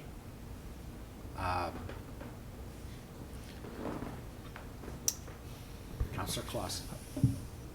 Speaking to that, it's just kind of an awkward thing to ask council. I think that's why you're not getting a lot of feedback, just because that's asking us to make a decision before we make a decision to some extent. I don't know if maybe it comes back to council as a soft agenda item, public hearing. These are some of the issues that are out there. We get some feedback on some of those things, and then the public hearing is continued for a written ordinance. Does that make sense? So it's kind of a soft start to it. Maybe that'd be, it would engender my comments probably a little easier than this setting, just because it feels awkward. Let me try something with you, just because I want to follow up on what he's saying. You all bring us staff recommendations every meeting, and I have no idea what you have thrown out or brought in, or, I mean, we get a good, solid staff recommendation. We get the background materials that tells us how you got there, generally. Why can't you come back to us with a staff recommendation based on the outcome? Yeah. We'll put it back in your pocket. I'm more than happy to do that, Councilor. Well, I mean, that would be generally the way we handle these things with background information. You may want to highlight those points where there is disagreement that would allow us to make changes if we want to, but we at least have something to bounce off of with a background in front of us. I mean, that's pretty common way for you to do this stuff, isn't it? Very doable, not a problem. And if it comes back early enough, as you Well, I mean, mentioned, trying to go early, we'd have another meeting to be able to hone that in a little closer. And it's scheduled September 8th. We have, we can have a second hearing or action item on the 25th. It gives us a chance to go through it, hear public reaction, give you a chance to see if you can work with the subcommittee toward agreement where we have very few of these items coming in front of us. You've heard what each of us have as kind of some of the issues we have that aren't going to be particularly up in the air, and hopefully the subcommittee, and I know a number of their members are on the council and here, will understand that it's going to be real smart to get this stuff resolved as close as possible, and that you come to us with a pretty solid staff recommendation, kind of an outcome from this committee, and then we're given the 8th and the 25th to resolve it. Does that make sense? I like that. Do you like that? Kel, he does. Yes. So as I was sitting on the committee, what we decided in the committee, if I remember correctly, was we hashed over a lot of, no pun intended, hashed over the issues quite a bit there for the 4 or 5 meetings that we had, and then we decided we wanted to turn it back over to the council to get some feedback, and then come back to the committee after, basically at that, to refine the comments that we've received from the council before presenting something back to the council itself. Similar to what you're talking about right now, but it was intended to go back to the committee there just to make sure we had the I's dotted, the T's crossed. Well, I'll try this out on you. You all are fairly perceptive people, and you can kind of pick up on trends of how people are feeling about different issues, and where some of the stuff from the subcommittee might be either too strong or too weak, and sort of take it back to them and talk to them about it. And what you're aiming toward is hopefully a very public process that gets us to you meeting, us meeting, having a public hearing, and then on the 25th, completing our public hearing and acting on this thing, and it's done. It's over. To go into effect in October, right? Yes. Now, that's an approach. It's not. Yes. Mr. Chair, I agree with you Councilor Klein. completely. The What? I think there's been council input, and there will be more. Yeah. Bottom line is, subcommittee, resolve it, Yeah. and then bring it to the public and the council. And where they can't, bring us a staff recommendation and just tell us there was disagreement here, and we'll sort it out. We can do that. Go ahead. So I just wanted to comment. I wouldn't be adverse to extending the moratorium as well.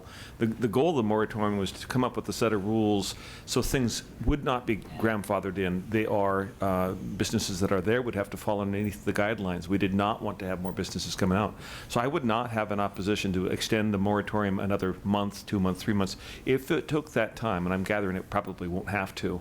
But if we had to, I'm not shy to say it, give it another month, and in another month, we can vote again for another month if we have to. Okay.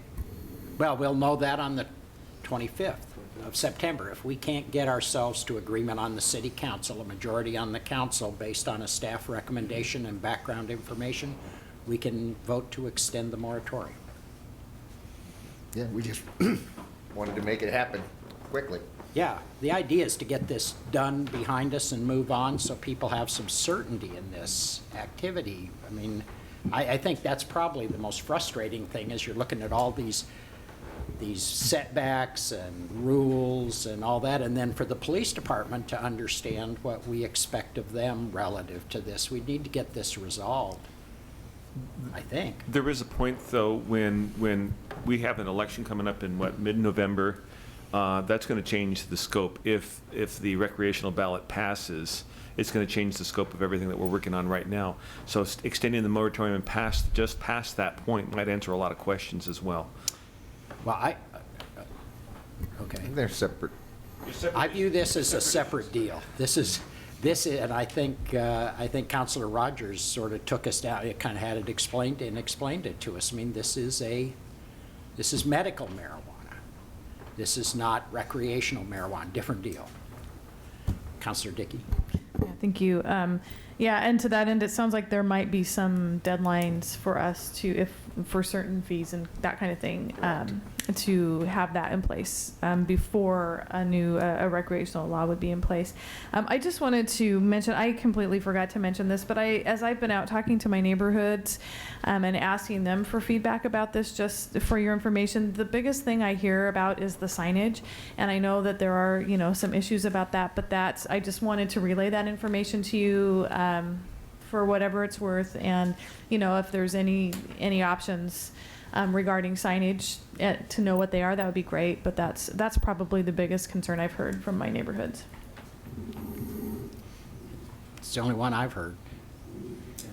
Yeah, and it's the one that has big marijuana leaves, and best little joint in town or something like that is just the kind of thing that just sets people off. So hopefully, this is a marketplace that's sensitive to the community they're in.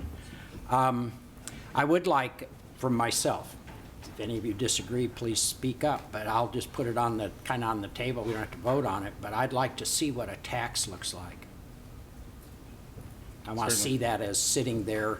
If this is our opportunity to set up taxation on medical and recreational marijuana, I'd like to see it, what it looks like, and they can be separate or together into a single package, but I'd like to see that. Certainly, we can do that. Just if I can kind of reiterate what I've heard is that you do want this to go back to the subcommittee. You do want them to try to get recommendations out on each of the remaining issues. And then we'll come back to you on the 8th with a decision tree. And we'll have a hearing on the 8th, and you'll continue the hearing to the 25th. What I'm expecting to hear, and see if the council agrees with me, is a staff recommendation. What is your very best thinking, with kind of a staff report that explains where the differences of opinion or other options may be. I just want to make sure that we have something solid to bounce off of without doing, if I'm thinking what a decision tree might look like. I don't want to get caught up in... It's going to have leaves on it. Yeah, that's what I'm afraid. Yeah, Councilor Klein. Councilor Bennett, I agree with you. I think if if there's a subcommittee recommendation and there's a staff recommendation that's different from it. Yeah. You know, that could be the basis for the two trees here. But I do want input from staff about costs, potential FTE costs, and then, you know, those sorts of things that staff would recommend independent of the subcommittee. Or if they're the same, they're the same. Yeah. But we're creating ordinance here and regulating a business activity. The subcommittee and staff may not agree on everything, but I'd like to see both, one independent of the other if necessary. Councilor Clausen. Thank you. Along those lines too, I agree with what you're saying. It's just in terms of Robert's Rules of Order, it's really hard for us to have a cohesive, clear conversation on options. Yeah. We need one conversation on the table that comes from staff. It's a staff recommendation, the best you can do based on what's out there. The staff report can contain where there's conversations. And then what I would propose is we as a council, if there's something that the staff has proposed that an individual councilor wants to amend, we make a motion to amend paragraph 4.2.1A. And we talk about that. We talk about the merits of it. We make a vote on if it's going to be amended or not, and we move on to the next piece. If we start trying to take this as a whole with lots of options in there, it's not going anywhere. It's just too confusing and cumbersome. So that would be what I would hope to see as a staff recommendation. I understand, I mean, staff is going to have one perspective coming out of things, but that's why it's a public hearing, because then public can come in with their perspective on that as well, so that we can get a real good rounded conversation. We can bite it off piece by piece by piece as we walk through it as issues arise. Yeah. I don't know how else we get to a coherent policy on this. Mm-hmm. There's too many things come into play without that help. Mm-hmm. Councilor Nanki. Yeah, and following our typical procedure, it would come to us as a first reading to schedule for a public hearing, and then if we don't like what's in it, we say, can you add this into it, or can you remove that from it? And that may be the way we look at that, because, you know, there's several pieces I could give input on based on what we require of everyone else in the city as far as restrictions on a number or ventilation. Do we have regulations for Burger King that I can smell big time next door? We're not protecting necessarily the people inside from a secondhand smoke. The ventilation here seems to be talking to neighboring facilities.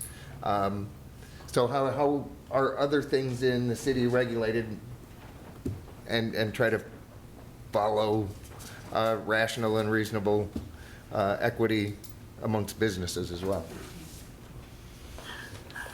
Okay. Sorry, Chief. Thank you, Councilor. I just want to make sure I'm understanding the process. I want to make sure that council doesn't just want a report of where we are now and what the issues are, because I'm not sure if, first of all, I'm not sure if we need to go back to the task force if we're going to have a public hearing. And I know that there's a possibility that we could come to agreement, and maybe that's what council is looking for. But regardless of whether we do or not, I believe we have a pretty good handle on what the disagreements are at this point.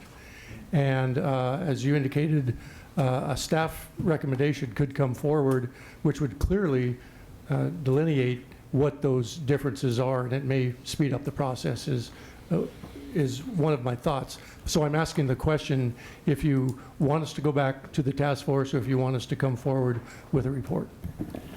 I think I'm sorry. Yeah. Both. Yeah, either one. Really,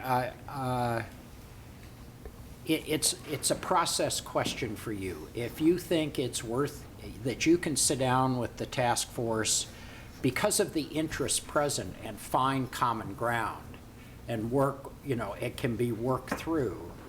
I think they have committed a lot of time to this. You've committed a lot of time. I think as a matter of respect and sort of, trying to find that perfect answer, it's worth it to sit down and try.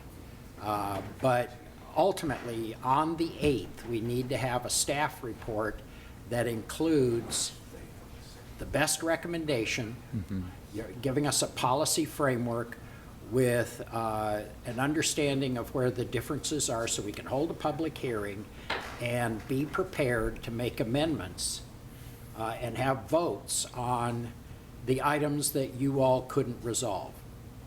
And it would allow us then to do a slight pick and choose. It doesn't sound like much, but that we could work our way through this and be done with it. And then everybody's got some certainty on this thing. The only, we've mentioned some of the stuff that concerns us. I just would like to be sure you don't let this tax thing go by without us seeing it, because it makes me nervous that we'd lose that opportunity.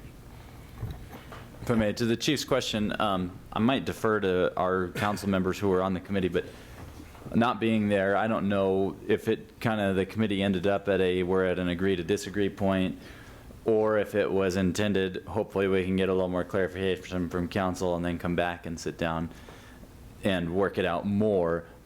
I'm fine if it's the consensus or the general feel of the committee that they've done their work and bring it to council, because it's just the decisions that council needs to make now.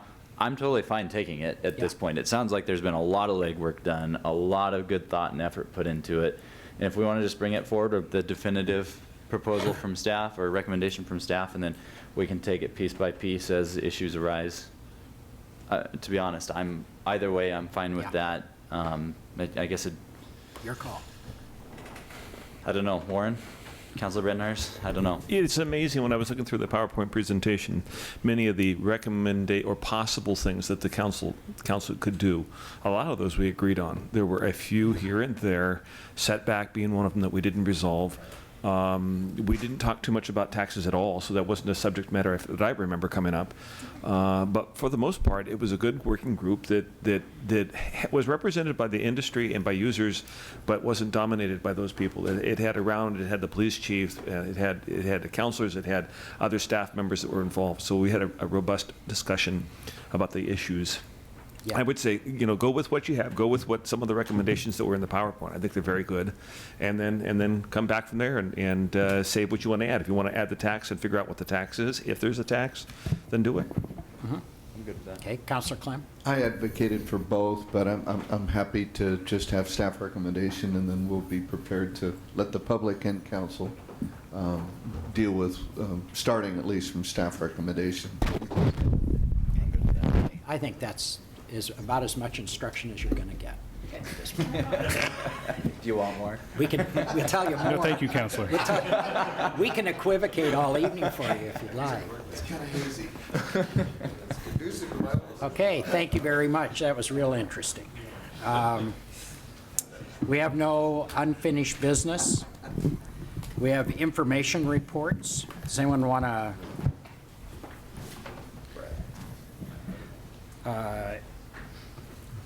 Madam Mayor, are you there? I'm here. Do you want to talk about the annual Salem Sunday Streets community event? Yes, I did want to make a few comments. I was able to attend last year, and it was, I think, highly successful. There were so many individuals and families that came downtown and enjoyed the streets and sidewalks, and a lot of bike riders and people pulling their children in wagons, and just people coming downtown and mingling and visiting, and there were some booths from some of the nonprofits in our community that work with families, and they were often visited by individuals and families. So there was a lot of discussion going on and just a lot of good time. I thought it was community building, and I thought it was a wonderful opportunity for our city to get people out and get them moving, which is something that we really all need to do more of. So I'm very, very supportive of the city having that activity again. Great. And Mayor, we have Corinne here to just tell us a little more, maybe some specifics about where we are and what the time is and what else. That would be wonderful. Good evening, Madam Mayor and councilors. So yeah, this year's event is going to be very, very exciting. The route is slightly different, but it's still downtown based, and it is going to be all hard closures for participants to safely and freely enjoy, bike and walk and be with family out on the route. We are going to open the whole event with the Cherry City Derby Girls. They're going to be performing a running of the bulls, so you can go out and play with them. There's going to be a pedal-powered music stage centered at the Capitol steps, which is really cool because that's going to be the performance space. And we have some cool groups and musicians lined up for the event, including March 4th, which is a brass New Orleans style, actually parading marching band. They're going to close the event and they're going to march around the route. Last year we had 45 community organizations participate, and this year we have, I'm expecting many more community organizations participating. Last year we had 15 food vendors at the farmers market in Wilson Park. We're going to have a farmers market this year in addition to a food cart pod on the Capitol Mall, in the Capitol Mall. And so we'll have probably many more than 15 food vendors, including produce and meat and food carts. And we are also going to have TEDx. Salem is the following weekend, and so the organizers of TEDx are planning something special for the event. Willamette is going to be participating this year in a bigger capacity, so they'll be using all of that lawn with different campus groups and student organizations, just kind of bringing the campus community, students out into the community to kind of build good relationships. So I go for it. Well, Corinne, would you say what date and the times? Yes, and you guys are all invited. We would love to have you all there. It's going to be Sunday, September 7th from noon to 4. Great. Great. Sounds wonderful. Councilor Bernards. I was pleased to see in staff reports so often we spend money in this community, and it's hard to justify. But in this case, it looks like we spent around $4,300 as seed money, of which we have, what, $3,300 of that left over from last year, and we already have pledges for this coming year of $14,000. Good going on getting those pledges. It testifies to how this is an up-and-coming event. I know that we had talked in, as a policy of seed money to try to get new events in this community. They want to make sure they take off and do well. It sounds like this one's on its way. Yes, definitely. Thank you for doing such a great job, Corinne. Thank you. Councilor Rogers. I have no questions. Okay. I'm sorry. Thank you, Corinne. Thank you so much. Been nice to see you. We're on information reports. Yes, we are. I guess I'd like to have some better understanding on this residential light pollution. And of course, I have a background in this, you know, working for, I've had plenty of complaints with lighting issues. And I just have a hard time understanding where the staff report is taking us. And I guess I'm trying to look at the remarks that staff is going to identify some of this in the UDC. Can somebody help me understand where we're going? Yes, I'm Glenn Gross. I'm the Community Development Director. And what the staff report is talking about is the existing language for this particular standard, lighting standard, has some internal inconsistencies. It's not quite as clear as it could be. And so we've identified that as something that we would like to work on and bring forward as part of the first annual review of the UDC. That, having said that, that doesn't really address the issue that we set off to look at in terms of the report, and that is the question of glare. As was talked about earlier in the evening by the two folks that came and spoke under public comment, we did look at some research in the time that we had available, and concluded that there's kind of a range of things you could do, and at the far end of that would be a very, very comprehensive and restrictive excuse me, requirements for I'll get it in just a second. For lighting, we're not recommending that. We are instead suggesting that what we did look at was something not quite that far, but something to do with glare. But we couldn't come to a conclusion of a good objective standard for that. With us tonight is Brady Rogers, and as I'm choking here, I think I'd like him to come up and talk a little bit about what we looked at, and then if you have questions or direction for us, we can certainly proceed accordingly. Thank you. Good evening, Madam Mayor, City Councilors. My name is Brady Rogers. I'm the Administrator of the Neighborhood Enhancement Division. In this case in question, I actually went out and did the measurements myself, and the standard for the City of Salem is that light pollution at the property line is 5-foot candles. More than 5-foot candles is a violation. Less than 5-foot candles and you're okay. At the closest property line to this light fixture in question, it measured 0.86 of a foot candle. It's in no way in violation of our current code to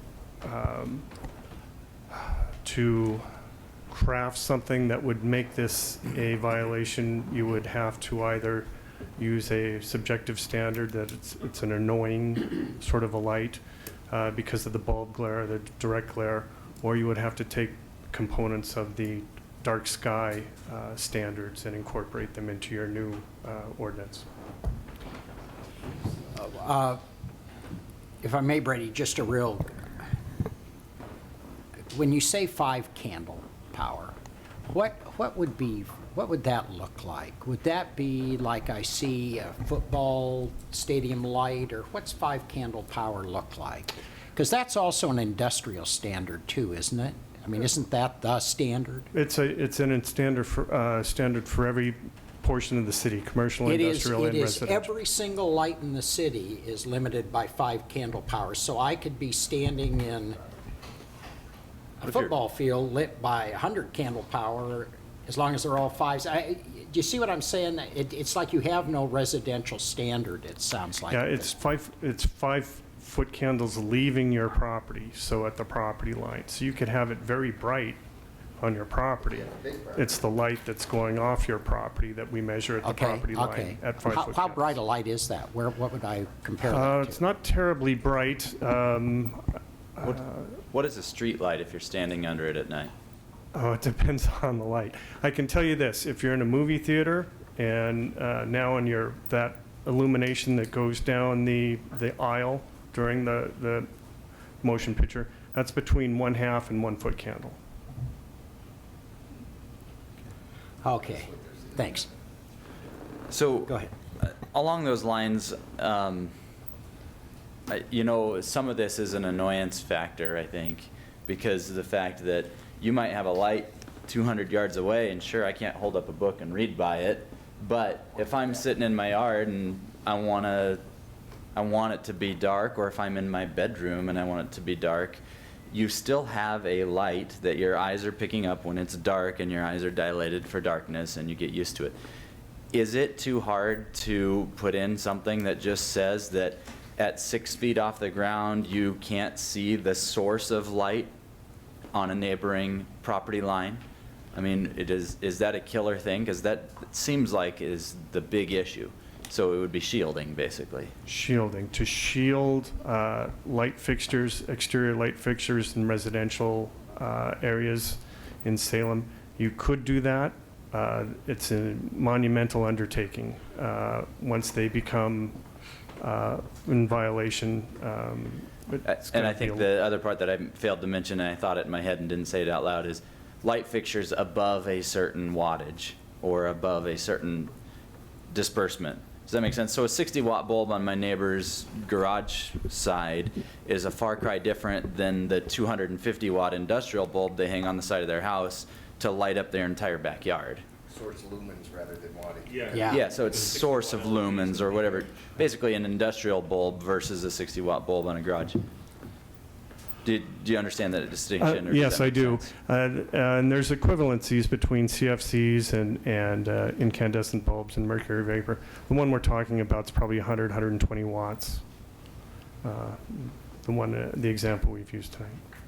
There's probably, a dozen different models that you could look at, wattage or type of light bulb or whatever. In the time we had to put the report together, what we looked at is, can we address this particular issue? And this particular issue was basically a mercury vapor type light that was far and away meeting the code.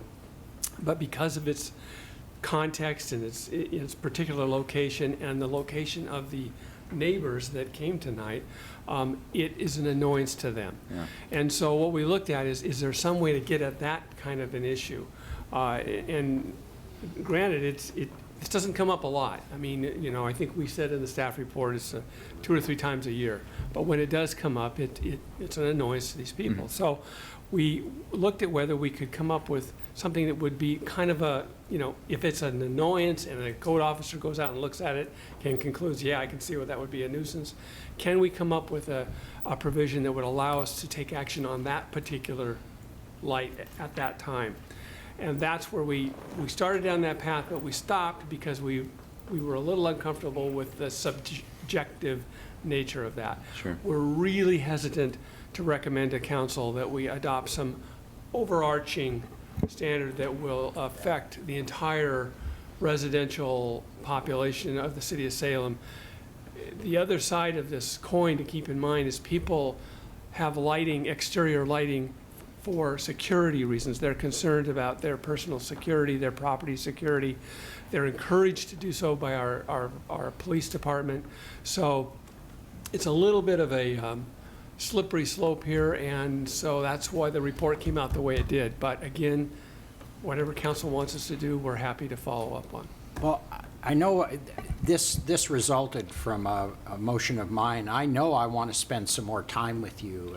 If council doesn't mind, I'd like to spend some more time with these guys talking about it. I think the argument about subjectivity is very subjective, and I think it's one that we can work on as we look at how we resolve noise and dog barking. And it just strikes me that if we aren't a city that can assist people in situations where we can't find other ways to resolve it in a neighbor-to-neighbor, and it's still a problem, that we should at least take a look at. I'd just like, if, with your permission, I'd like to have some more time to work with Brady and the city attorney and talk some more about this. Yeah, okay. I don't think we have the right answer yet. I know I'd be interested in that. As far as complaints coming from folks, I think a lot of people don't even think that it would be something you could have an issue with. But I mean, I know the folks behind our house have about 5 acres, and they light it with one light that's about a spotlight that's probably the equivalent of a 300-watt bulb, and I can read by it in my bedroom window. And, it'd be easy enough to shield it. Has it been a big issue for me? Not really, but, eventually I might go over and talk to the neighbor and say, hey, can we just put a shield up around it so at least it's not shining up?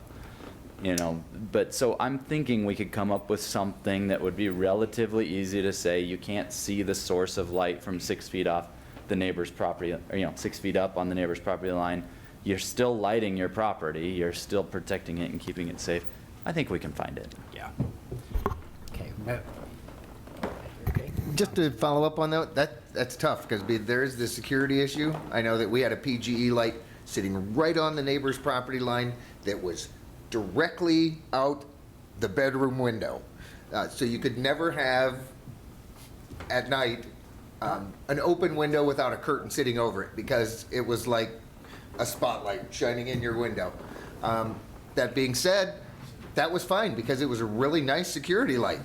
And you could see anything that was happening, whereas someone else could be massively offended by that. That's what somebody else wants. And it's hard to make a law or a rule that can accommodate both of them, unless you go into a straight by complaint only, and then, oh, and my neighbor moves and I got a new neighbor, now he's complaining, now I have to somehow do something with my light. It just gets real complicated, and I'm sure that people, once they try to deal with that neighbor who then rebuffs them, find that light even more annoying. Well, I guess I'm going to be moved myself. I'm moved by our noise ordinance, which is wildly subjective. And I think we can deal with this. I mean, we did it before with the noise issue and with the dog barking issue. and other things that make it hard for people living close together in these neighborhoods. But without taking away the rights of anybody. I mean, It it's almost just, has to be complaint-based. sometimes you have to help with manners. Maybe that's what this is about, but I'd like to spend some time on it. Do the manners. We'll get the manners, okay? Yeah. I just want to comment that I think Brady Rogers and crew do a wonderful job in resolving 99.9% of these just with getting neighbors to talk to each other. What we're talking about problems here, but quite frankly, they're drops in an ocean of things that you guys resolve. So I think we all appreciate all the stuff that does get solved that we never even have to talk about. So thanks, Brady. Well said. Thank you.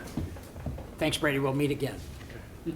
And then, Mayor, you and I talked about possibly a discussion of the Salem Downtown Economic Improvement District and how the remaining funds are being spent. Did you want to talk about that?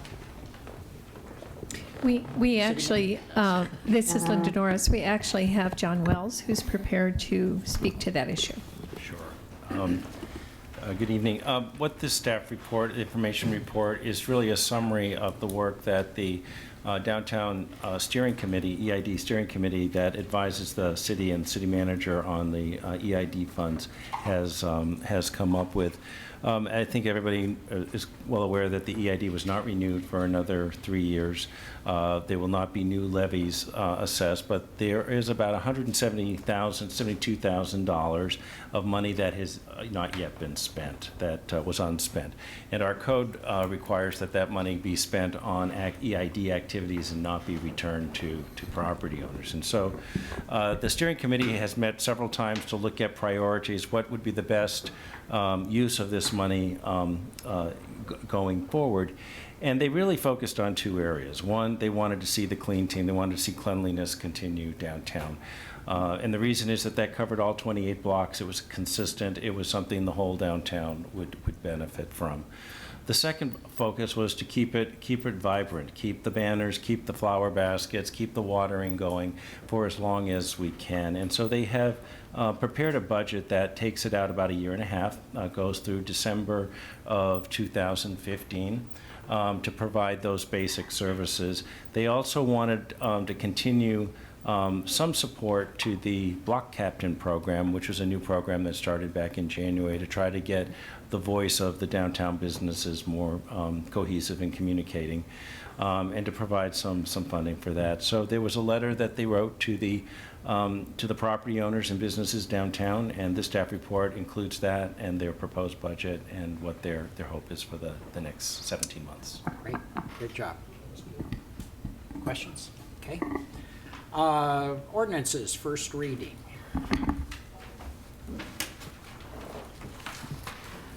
Ordinance Bill number 1614 relating to a street name change for a remnant portion of Swiggle Road Northeast to Badger Corner Place Northeast and declaring an emergency. Councilor Rogers. I move staff recommendation. Okay, second? Yes, Bernard second. Any discussion? All those in favor say aye. Aye. Aye. All opposed, nay. Motion passes. We have a second reading, 8.2A. Ordinance Bill number 814 relating to sign code amending SRC 900.200 and 900.210. Councilor Rogers? Yes. Councilor Benars? Aye. Councilor Clem? Aye. Councilor Bennett? Aye. Councilor Tessler is absent. Councilor Nanki? Aye. Councilor Clausen? Aye. Councilor Dickey? Aye. And Mayor Peterson. Is Mayor still with us? I believe she is. Mayor Peterson? Did you just call my name? Yes. Thank you. Aye. Okay. Okay, and then, Yes. okay. And then before we go to 8.2B, I have a motion. I move to add an emergency clause to ordinance bill number 10-14. Second. Thank you. Councilor Dickey. Yeah, this is the sale of animals. I think all you had to do was be outside today to realize that we're in the real hot part of the summer. If we don't do an emergency clause, this doesn't go into effect until September. We really will have missed the worst time for these poor animals. So I would ask you to please join me in putting an emergency clause on this so it goes into effect immediately. Any discussion? All those in favor say aye. Aye. Aye. All opposed? Aye. Okay, motion passes. Now, if you'll read the title. Yes. Engrossed ordinance bill number 1014 relating to the sale of live animals on city property and in the public right-of-way, creating new provisions, amending SRC 95.720, and declaring an emergency. Councilor Benars? Aye. Councilor Clem? Aye. Councilor Bennett? Aye. Councilor Tessler is absent. Councilor Nanki? Aye. Councilor Clausen? Aye. Councilor Dickey? Aye. Councilor Rogers? Aye. Mayor Peterson? Aye. Motion passes, motion passes. Okay, is there any public comment on Laura Meisner, you're up. Well, thank you, Mayor and City Council, for passing the ordinance. I am here, though, while I have your attention, and I'm having a gentleman pass out some information to you.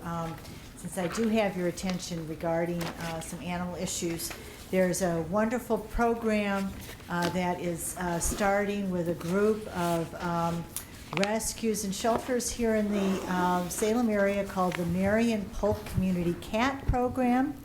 The Willamette Humane Society has secured a substantial grant and now has a free Fix a Feral for free, and feral meaning stray or community cat. I think it's really important for those of you in your wards to alert neighborhood associations and others who may have issues with stray and community cats. This is a wonderful program. I'd like to, at some point in the near future, talk to you individually about what we're planning on doing with this program and how the city can help. So I just wanted to bring it to your attention, and thank you for passing the ordinance, and I wish you all a good evening. Thank you. Great.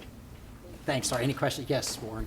Real quick, I didn't hear your name or your ward I'm or sorry, address. Laura Meisner, and I live at 1347 Spyglass Court Southeast, and I'm the president of Coalition Advocating for Animals. I'm sorry. Thank you. Okay, who else? Thank you, Madam Mayor and councilors. My name is Kenneth Hetzel, and I'm in the process of moving to 745 Harris Street, Southeast in the Morningside neighborhood. Good choice. Get to go to my first Morningside meeting. For the past 5 years, I've been on the SCAN board, so I've had the pleasure of Councilor Benartz and Laura Tessler and Sharon Blasey. I come to you tonight to ask you to help ROC, Recovery Outreach Community Center, is a small nonprofit funded by the BCN Behavioral Care Network. We're having our 8th annual Hands Across the Bridge event the first Friday afternoon in September, September 5th, at Marion Street Park. And the BCN was nice enough to cut our 6-month budget from $70,000 to $50,000 this year. So we had to cut our staff time that the office is open from 140 hours to 70-something hours. And we have no money. So there's a fee to rent the park and to have speakers. I'm trying to ask y'all to forgive that for us or something. I talked to the police chief and he said the mayor could do it, or my city councilor or the councilor of the park could ask for that fee to be waived. I got all you here in one batch. I don't have to chase you. And if y'all could do that for us, we appreciate. One girl in her exuberance went and paid her rent money to pay the fee and came and asked us to repay it, and we can't repay it for her. It would really help if we could get the fee waived.